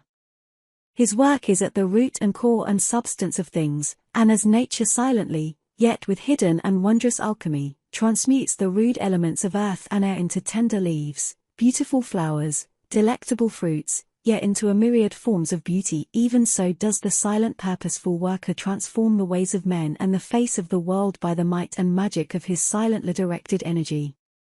He wastes no time and force in tinkering with the ever-changing and artificial surface of things, but goes to the living vital center, and works therefrom and thereon, and in due season, perhaps when his perishable form is withdrawn from the world, the fruits of his obscure but imperishable labors come forth to gladden the world. But the words of the talker perish. The world reaps no harvest from the sowing of sound. He who conserves his mental forces also conserves his physical forces. The strongly quiet, calm man lives to a greater age, and in the possession of better health than the hurrying, noisy man. Quiet, subdued mental harmony is conducive to physical harmony, health. The followers of George Fox are today the healthiest, longest-lived and most successful portion of the British community, and they live quiet, unostentatious, purposeful lives, avoiding all worldly excitements and unnecessary words. They are a silent people, all their meetings being conducted on the principle that silence is power. Silentness is powerful because it is the outcome of self-conquest, and the more successfully a man governs himself, the more silent he becomes. As he succeeds in living to a purpose and not to the pleasures of self, he withdraws himself from the outer discords of the world and reaches to the inward music of peace. Then when he speaks there is purpose and power behind his words, and when he maintains silence there is equal or even greater power therein. He does not utter that which is followed by pain and tears, does not do that which is productive of sorrow and remorse. But, saying and doing those things only which are ripe with thoughtfulness, his conscience is quiet, and all his days are blessed. 11. Solitude. Why idly seek from outward things? The answer inward silence brings. Why climb the far-off hills with pain? A nearer view of heaven to gain? In lowliest depths of bosky dells, the hermit contemplation dwells, whence, piercing heaven, with screened sight, he sees at noon the stars, whose light shall glorify the coming night. Whittier. In the still hour when passion is at rest, gather up stores of wisdom in thy breast. Wordsworth. Man's essential being is inward, invisible, spiritual, and as such it derives its life, strength, from within, not from without. Outward things are channels through which its energies are expended, but for renewal it must fall back on the inward silence. In so far as man strives to drown this silence in the noisy pleasures of the senses, and endeavors to live in the conflicts of outward things, just so much does he reap the experiences of pain and sorrow, which, becoming at last intolerable, drive him back to the feet of inward comforter, to the shrine of the peaceful solitude within. As the body cannot thrive on empty husks, neither can the spirit be sustained on empty pleasures. If not regularly fed, the body loses its vitality, and, pained with hunger and thirst, cries out for food and drink.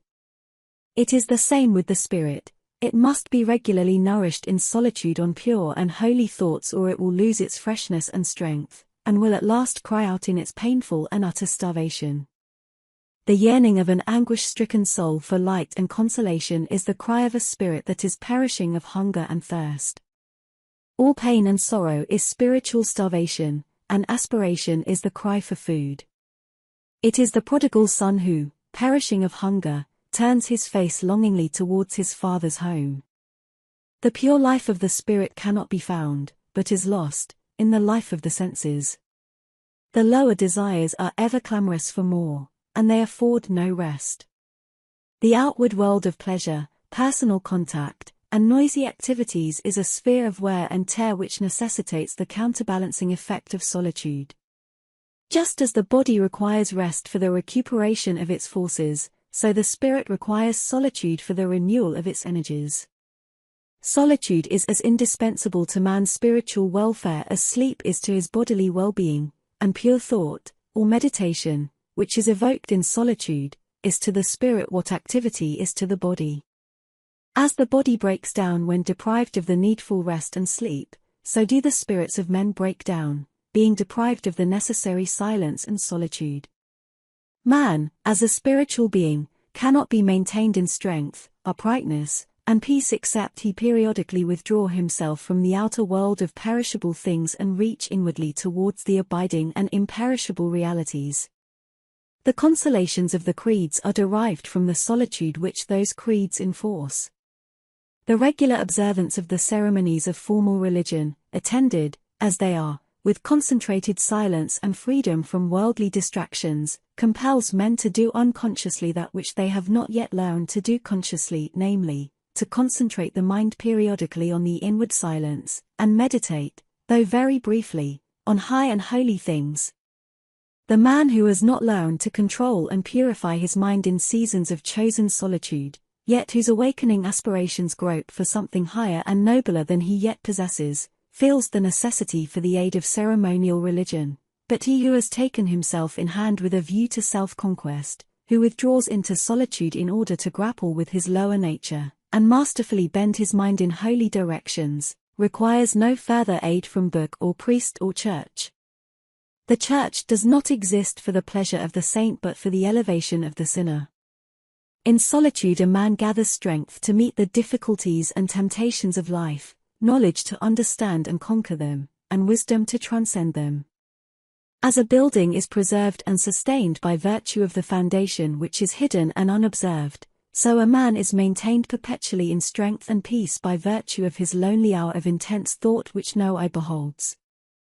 It is in solitude only that a man can be truly revealed to himself, that he can come to understand his real nature, with all its powers and possibilities.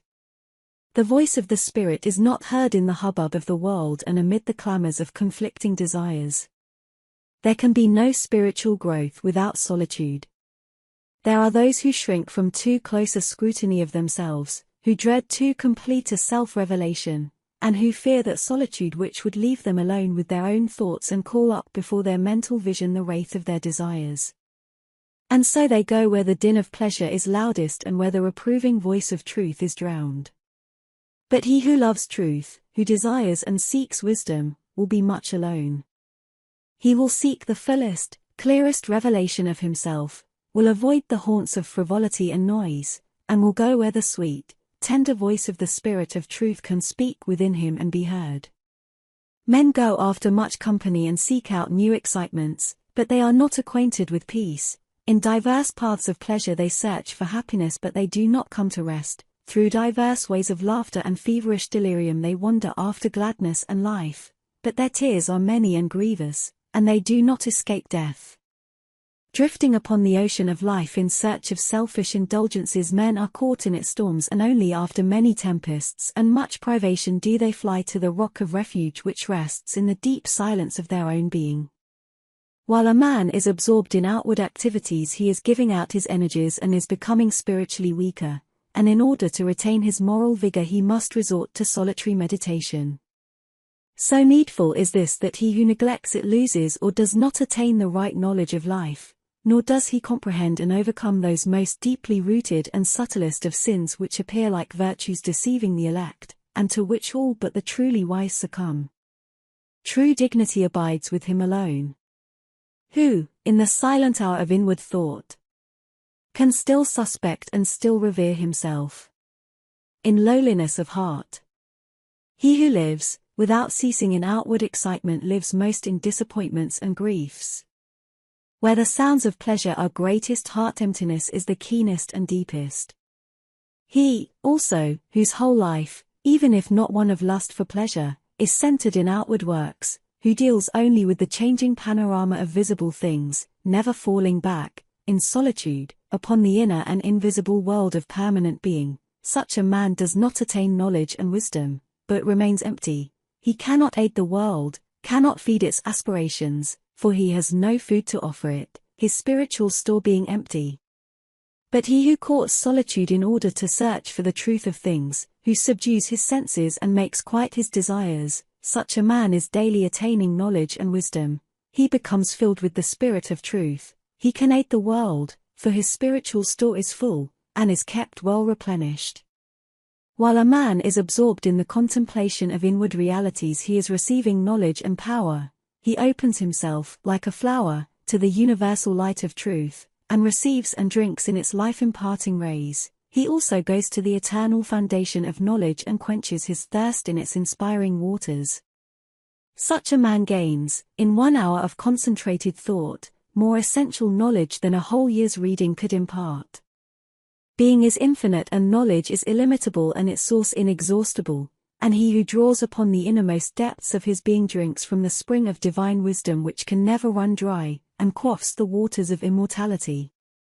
It is this habitual association with the deep realities of being, this continual drinking in of the water of life at its perennial source, that constitutes genius. The resources of genius are inexhaustible because they are drawn from the original and universal source, and for the same reason the works of genius are ever new and fresh. The more a genius gives out, the fuller he becomes. With the accomplishment of every work his mind extends and expands, reaches out more vastly, and sees wider and ever wider ranges of power. The genius is inspired. He has bridged the gulf between the finite and infinite.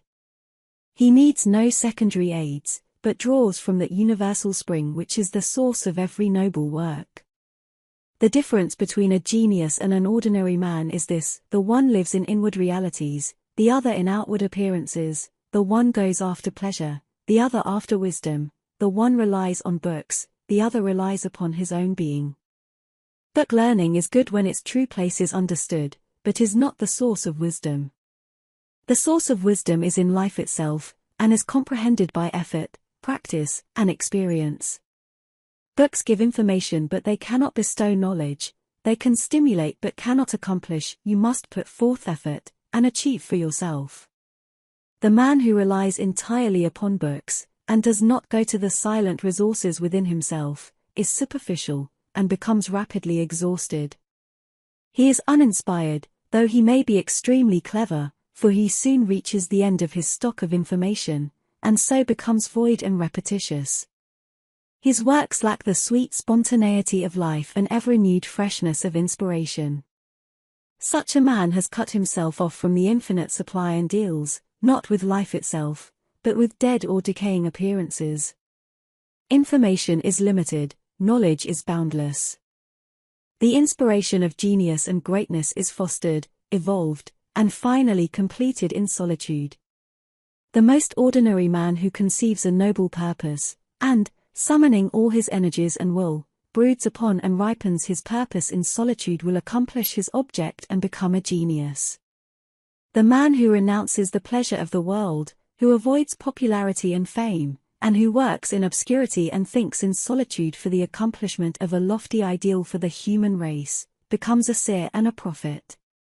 He who silently sweetens his heart, who attunes his mind to that which is pure and beautiful and good, who in long hours of lonely contemplation strives to reach to the central and eternal heart of things, brings himself in touch with the inaudible harmonies of being, opens himself for the reception of the cosmic song, and becomes at last a singer and a poet.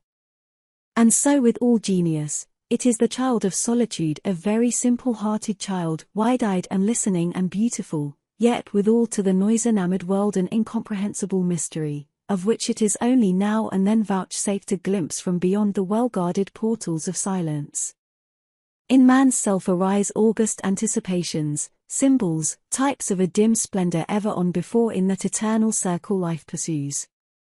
Saint Paul, the cruel persecutor and blind bigot, after spending 3 years alone in the desert, comes forth a loving apostle and an inspired seer.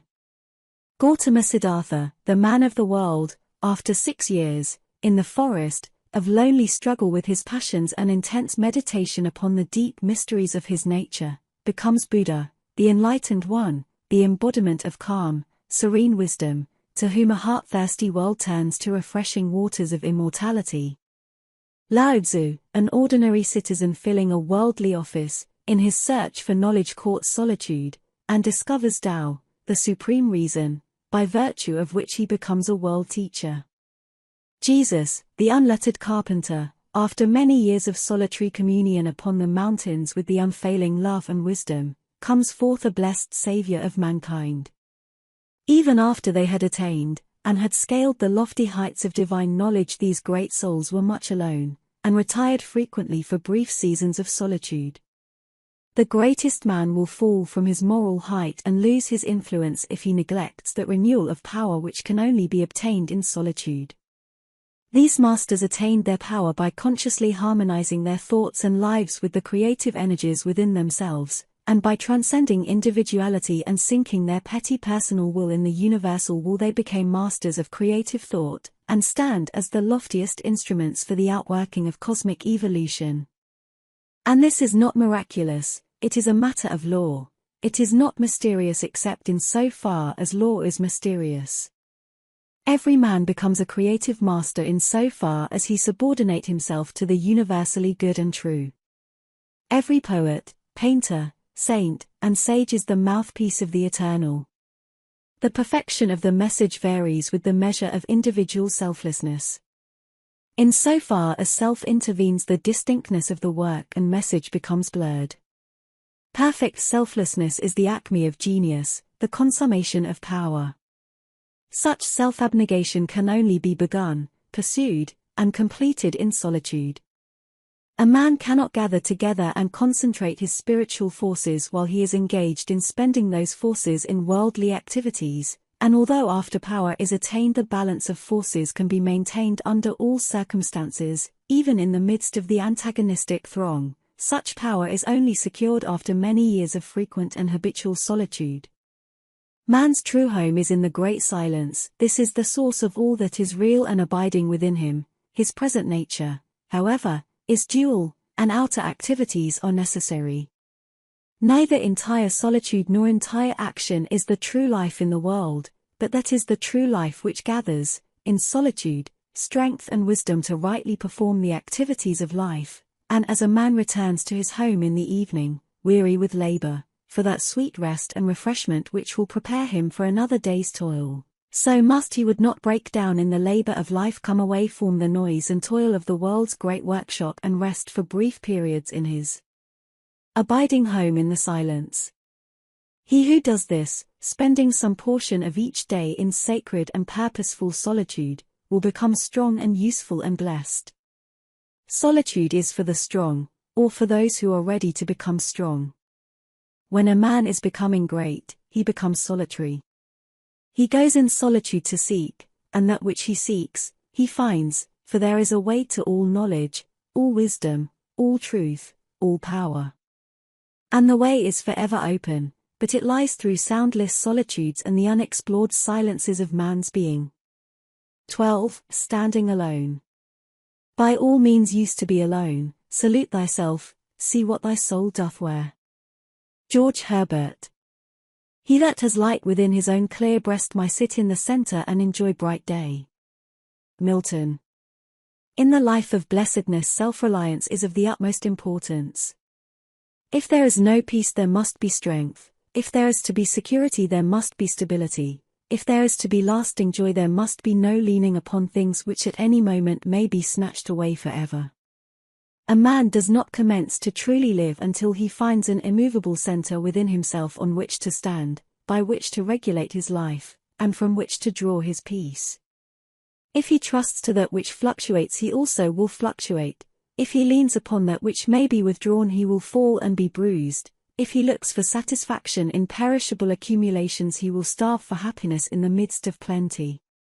Let a man learn to stand alone, looking to no one for support, expecting no favors, craving no personal advantages, not begging, nor complaining, not craving, nor regretting, but relying upon the truth within himself, deriving his satisfaction and comfort from the integrity of his own heart.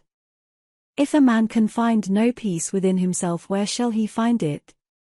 If he dreads to be alone with himself, what steadfastness shall he find in company? If he can find no joy in communion with his own thoughts, how shall he escape misery in his contact with others? The man who has yet found nothing within himself upon which to stand will nowhere find a place of constant rest. Men everywhere are deluded by the superstition that their happiness rests with other people and with outward things, and, as a result, they live in continual disappointments, regrets, and lamentations.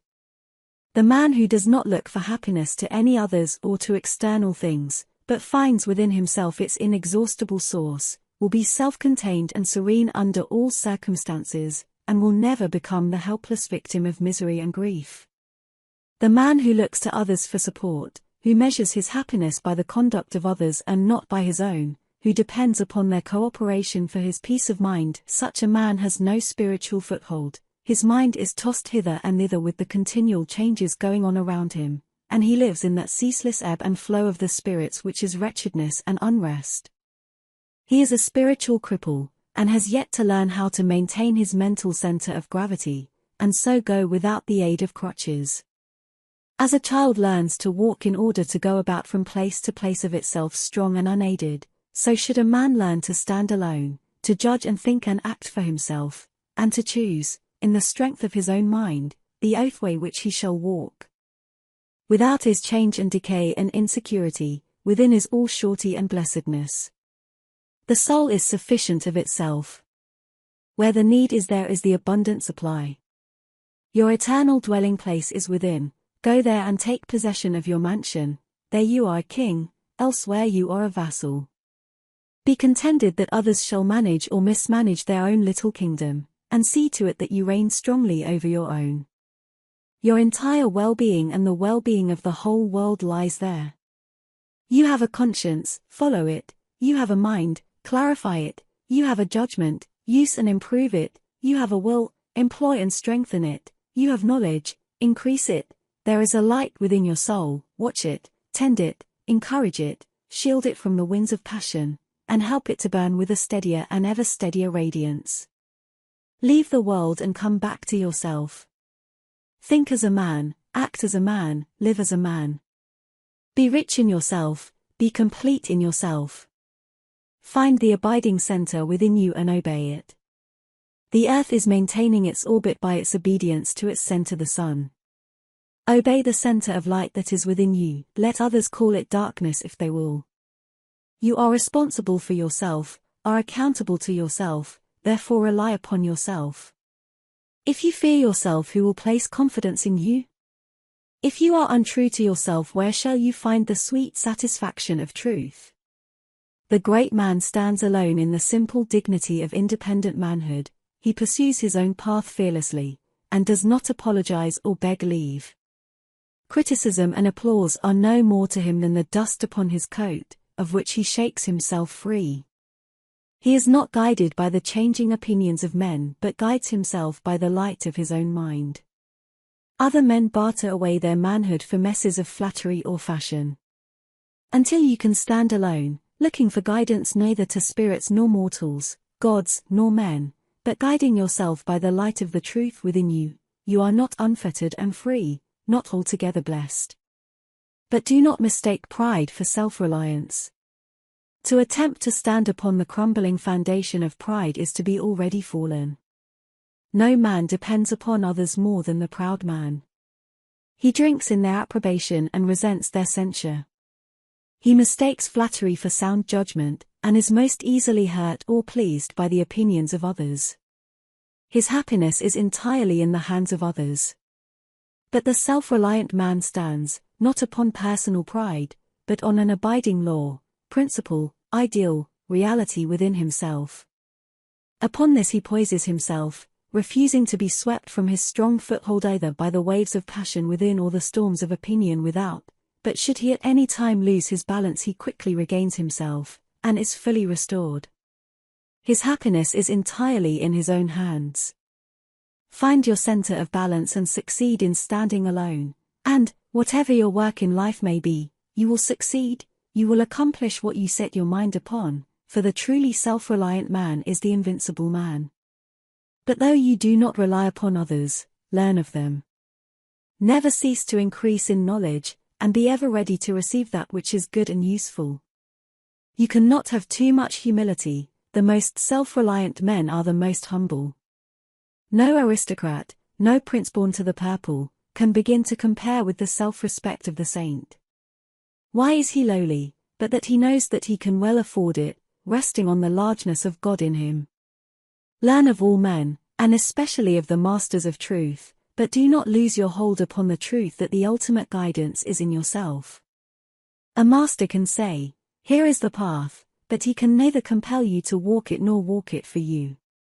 You must put forth your own efforts, must achieve by your own strength, must make his truth your truth by your own unaided exertions, you must implicitly trust yourself. This thing is God, to be man with thy might. To grow great in the strength of thy spirit. And live out thy life as the light. You are to be master of yourself, lord over yourself, not fawning and imitating, but doing your work as a living, vital portion of the universe, giving love but not expecting it, giving sympathy but not craving for it, giving aid but not depending upon it. If men should censure your work, heed them not. It sufficeth that your work be true, rest you in this sufficiency. Do not ask, will my work please, but, is it real? If your work be true, the criticism of men cannot touch it. If it be false, their disapproval will not slay it quicker than it will die of itself. The words and acts of truth cannot pass away until their work is fully accomplished. The words and acts of error cannot remain, for they have no work to do. Criticism and resentment are alike superfluous. Free yourself from the self-imposed tyranny of slavish dependence, and stand alone, not as an isolated unit, but as a sympathetic portion of the whole. Find the joy that results from well-earned freedom, the peace that flows from wise self-possession, the blessedness that in his native strength. Honor to him who, self-complete, if lone, carves to the grave one pathway all his own. And heeding naught that men may think or say, asks but his soul if doubtful of the way. 13. Understanding the simple laws of life. Watch narrowly the demonstration of a truth, its birth. And you trace back the effluence to its spring and source within us. Browning. More is the treasure of law than gems. Sweeter than comb its sweetness. Its delights. Delightful past compare. The light of Asia. walking those byways which I have so far pointed out, resting in their beauty and drinking in their blessedness, the pilgrim along life's broad highway will in due time come to one wherein his last burden will fall from him, where all his weariness will pass away, where he will drink of light-hearted liberty, and rest in perpetual peace. And this most blessed of spiritual byways, the richest source of strength and comfort, I call the right understanding of the simple laws of life. He who comes to it leaves behind him all lack and longing, all doubt and perplexity, all sorrow and uncertainty. He lives in the fullness of satisfaction, in light and knowledge, in gladness and surety. He who comprehends the utter simplicity of life, who obeys its laws and does not step aside into the dark paths and complex mazes of selfish desire, stands where no harm can reach him, where no enemy can lay him low, and he doubts, desires, and sorrows no more. Doubt ends where reality begins, painful desire ceases where the fullness of joy is perpetual and complete, and when the unfailing and eternal good is realized, what room is there for sorrow? Human life, when rightly lived, is simple with a beautiful simplicity, but it is not rightly lived while it is bound to a complexity of lusts, desires, and wants. These are not the real life but the burning fever and painful disease which originate in an unenlightened condition of mind. The curtailing of one's desires is the beginning of wisdom, their entire mastery its consummation. This is so because life is bounded by law, and being inseparable from law, life has no need that is not already supplied. Now lust, or desire, is not need, but a rebellious superfluity, and as such it leads to deprivation and misery. The prodigal son, while in his father's house, not only had all that he required, but was surrounded by a superabundance. Desire was not necessary, because all things were at hand, but when desire entered his heart he went into a far country, and began to be in want, and it was only when he became reduced to the utmost extremity of starvation that he turned with longing towards his father's home. This parable is symbolical of the evolution of the individual and the race. Man has come into such a complexity of cravings that he lives in continual discontent, dissatisfaction, want, and pain, and his only cure lies in a return to the Father's home, that is, to actual living or being as distinguished from desiring. But a man does not do this until he is reduced to the last extremity of spiritual starvation. He has then reaped the experience of pain and sorrow as the result of desire, and looks back with longing towards the true life of peace and plenty, and so he turns round, and begins his toilsome journey back towards his home, towards that rich life of simple being wherein is emancipation from the thraldom and fever and hunger of desire, and this longing for the true life, for truth, reality, should not be confounded with desire. It is aspiration. Desire is the craving for possession, aspiration is the hunger of the heart for peace. The craving for things leads ever farther and farther from peace, and not only ends in deprivation but is, in itself, a state of perpetual want. Until it comes to an end, rest, satisfaction, is an impossibility. The hunger for things can never be satisfied, but the hunger for peace can, and the satisfaction of peace is found, is fully possessed, when all selfish desire is abandoned. Then there is fullness of joy, abounding plenty, and rich and complete blessedness. In this supremely blessed state life is comprehended in its perfect symmetry and simplicity, and the acme of power and usefulness is attained. Then even the hunger for peace ceases, for peace becomes the normal condition, is fully possessed, constant and never varying. Men, immersed in desire, ignorantly imagine that the conquest of desire leads to inactivity, loss of power, and lifelessness. Instead, it leads to highly concentrated activity, to the full employment of power, and to a life so rich, so glorious, and so abundantly blessed as to be incomprehensible to those who hunger for pleasures and possessions. Of this life only can it be said, "Here are no sounds of discord, no profane or senseless gossip of unworthy things. Only the songs of chisels and of pens, of busy brushes, and ecstatic strains, of souls surcharged with music most divine.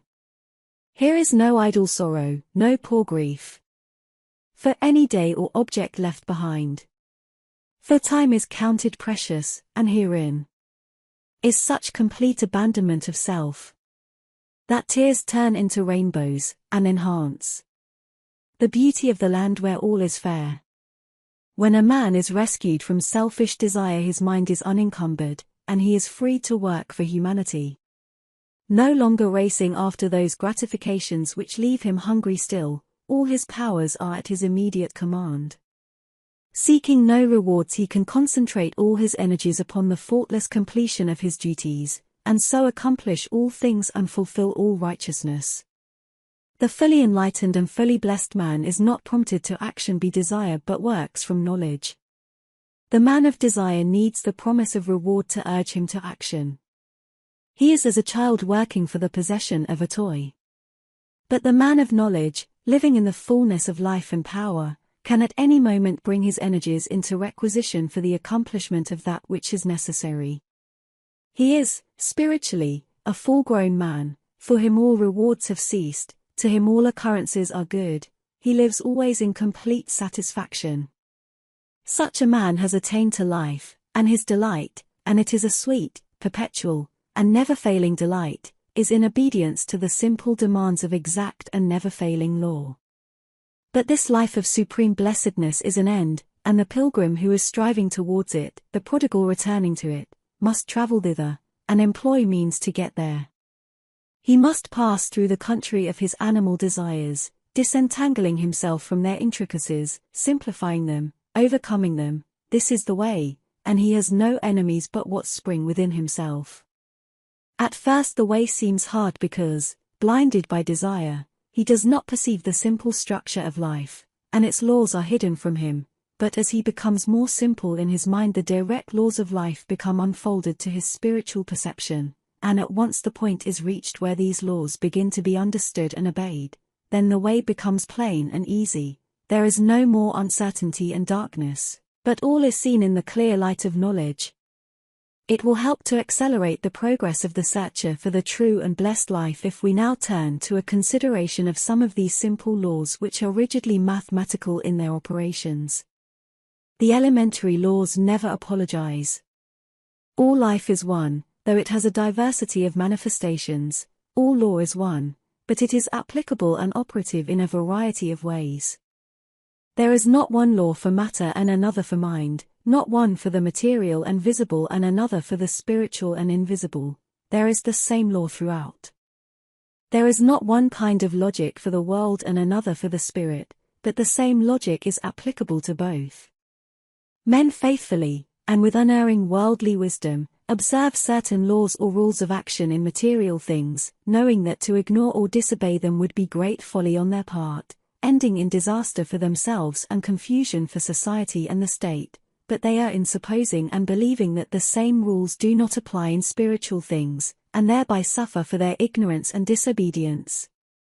It is a law in worldly things that a man shall support himself, that he shall earn his living, and that he that will not work, neither shall he eat. Men observe this law, recognizing its justice and goodness, and so earn the necessary material sustenance. But in spiritual things men, broadly speaking, deny and ignore the operation of this law. They think that, while it is absolutely just that a man should earn his material bread, and that the man who shirks this law should wander in rags and want, it is right that they should beg for their spiritual bread, think it to be just that they should receive all spiritual blessings without either deserving or attempting to earn them. The result is that most men wander in spiritual beggary and want, that is, in suffering and sorrow, deprived of spiritual sustenance, of joy and knowledge and peace. If you are in need of any worldly thing, food, clothing, furniture, or other necessary, you do not beg of the storekeeper to give it to you, you ask the price of it, pay for it with your money, and then it becomes your own. You recognize the perfect justice in giving an equivalent for what you receive, and would not wish it to be otherwise. The same just law prevails in spiritual things. If you are in need of any spiritual thing, joy, assurance, peace, or what else soever, you can only come into full possession of it by giving an equivalent. You must pay the price for it. As you must give a portion of your material substance for a worldly thing, so you must give a portion of your immaterial substance for a spiritual thing. You must yield up some passion or lust or vanity or indulgence before the spiritual possession can be yours. The miser who clings to his money and will not give up any of it because of the pleasure which its possession affords him cannot have any of the material comforts of life. He lives in continual want and discomfort in spite of all his wealth. The man who will not give up his passions, who clings to anger, unkindness, sensuality, pride, vanity, self-indulgence, for the momentary pleasure which their gratification affords him, is a spiritual miser. He cannot have any spiritual comforts, and suffers continual spiritual want and uneasiness in spite of the wealth of worldly pleasures which he fondly hugs and refuses to give up. The man who is wise in worldly things neither begs nor steals, but labors and purchases, and the world honors him for his uprightness. The man who is wise in spiritual things neither begs nor steals, but labors in his own inner world, and purchases his spiritual possessions. Him the whole universe honors for his righteousness.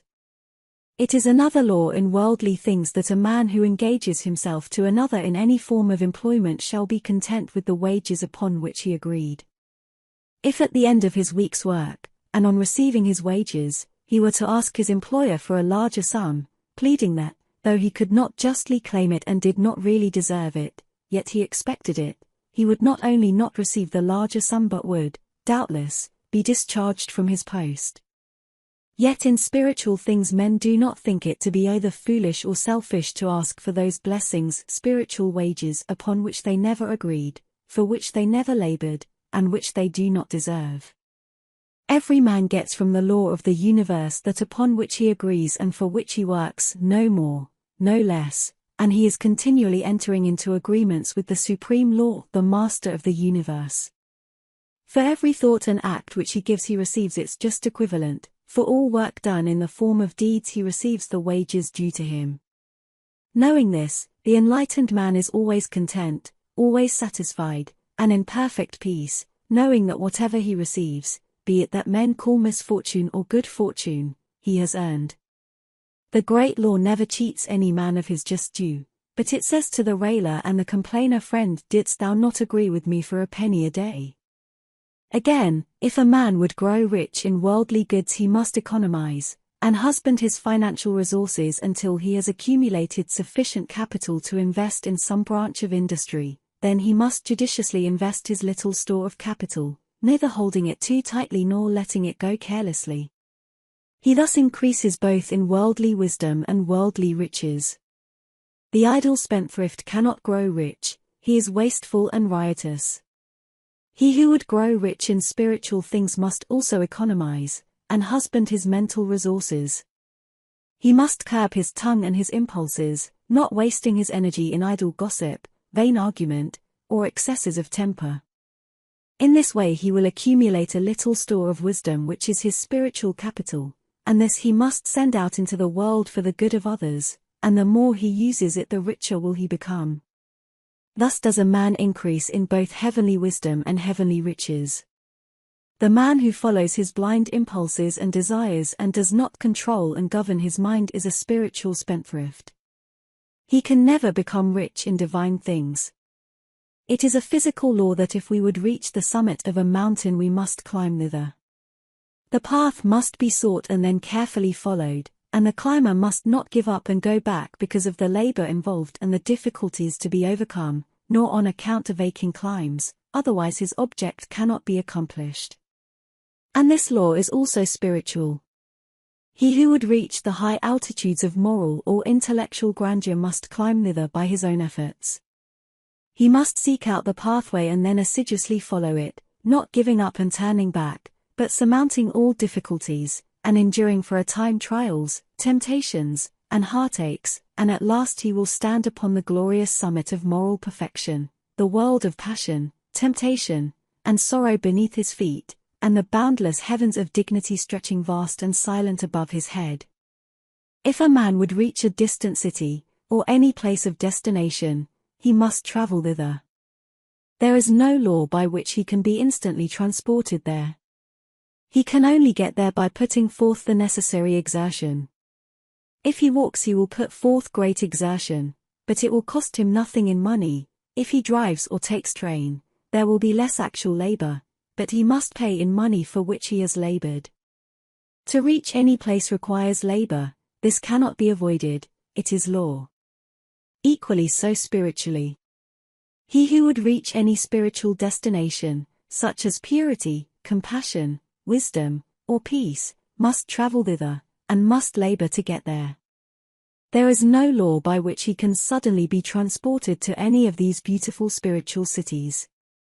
He must find the most direct route and then put forth the necessary labor, and at last he will come to the end of his journey.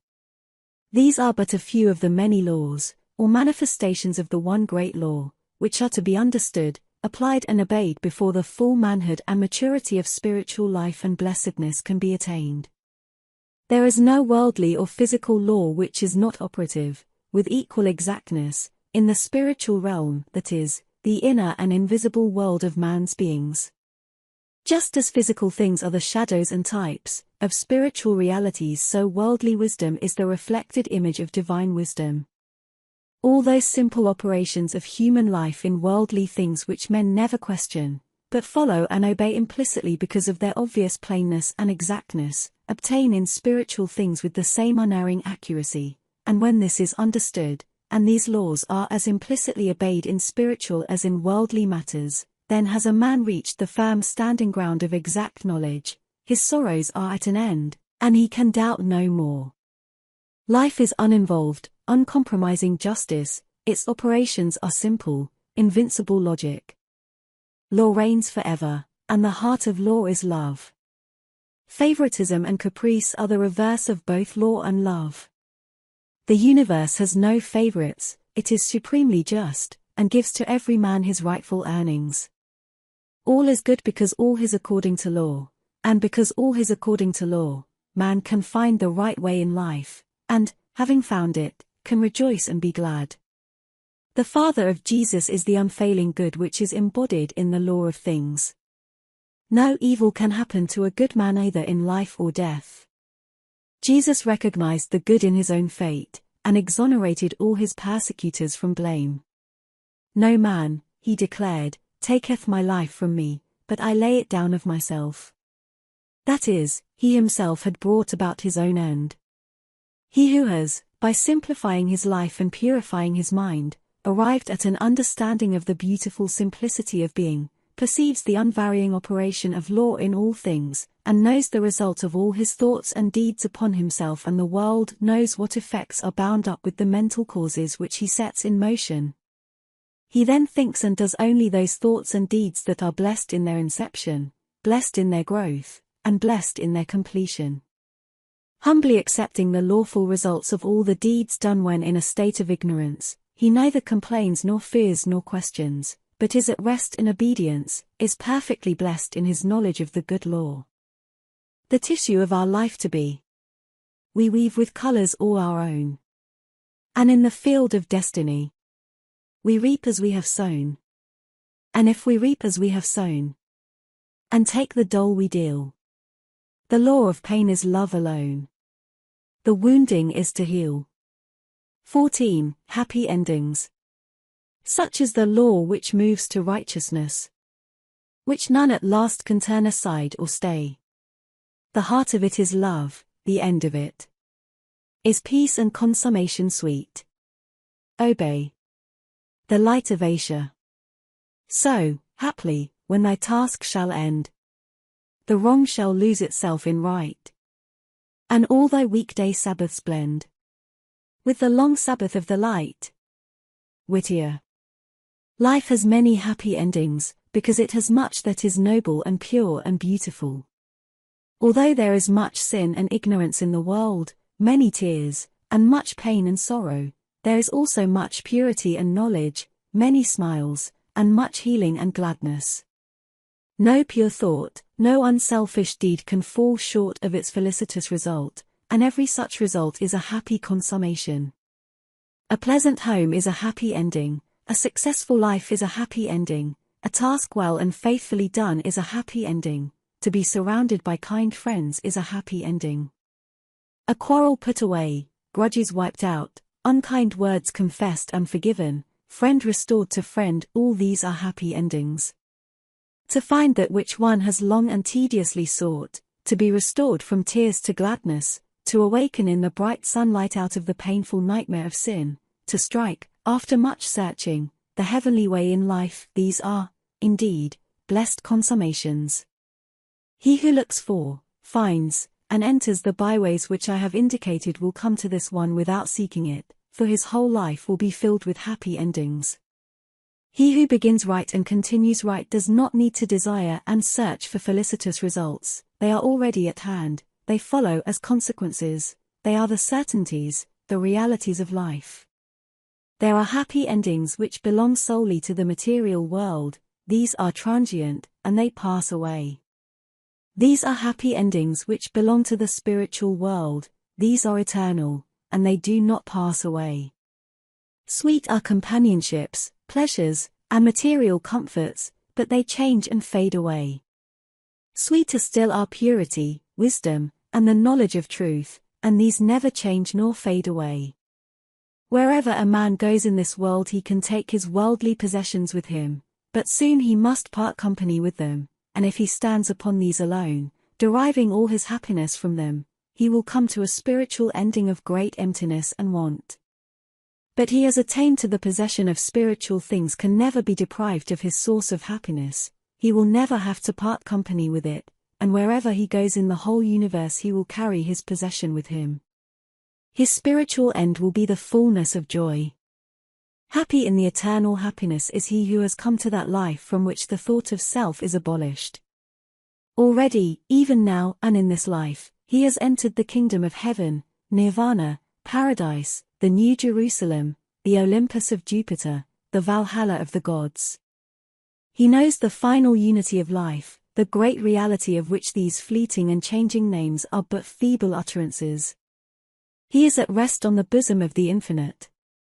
Sweet is the rest and deep the bliss of him who has freed his heart from its lusts and hatreds and dark desires, and he who, without any shadow of bitterness or selfishness resting upon him, and looking out upon the world with boundless compassion and love, can breathe, in his inmost heart, the blessing. Peace unto all living things. Making no exceptions or distinctions, such a man has reached that happy ending which can never be taken away, for this is the perfection of life, the fullness of peace, the consummation of perfect blessedness.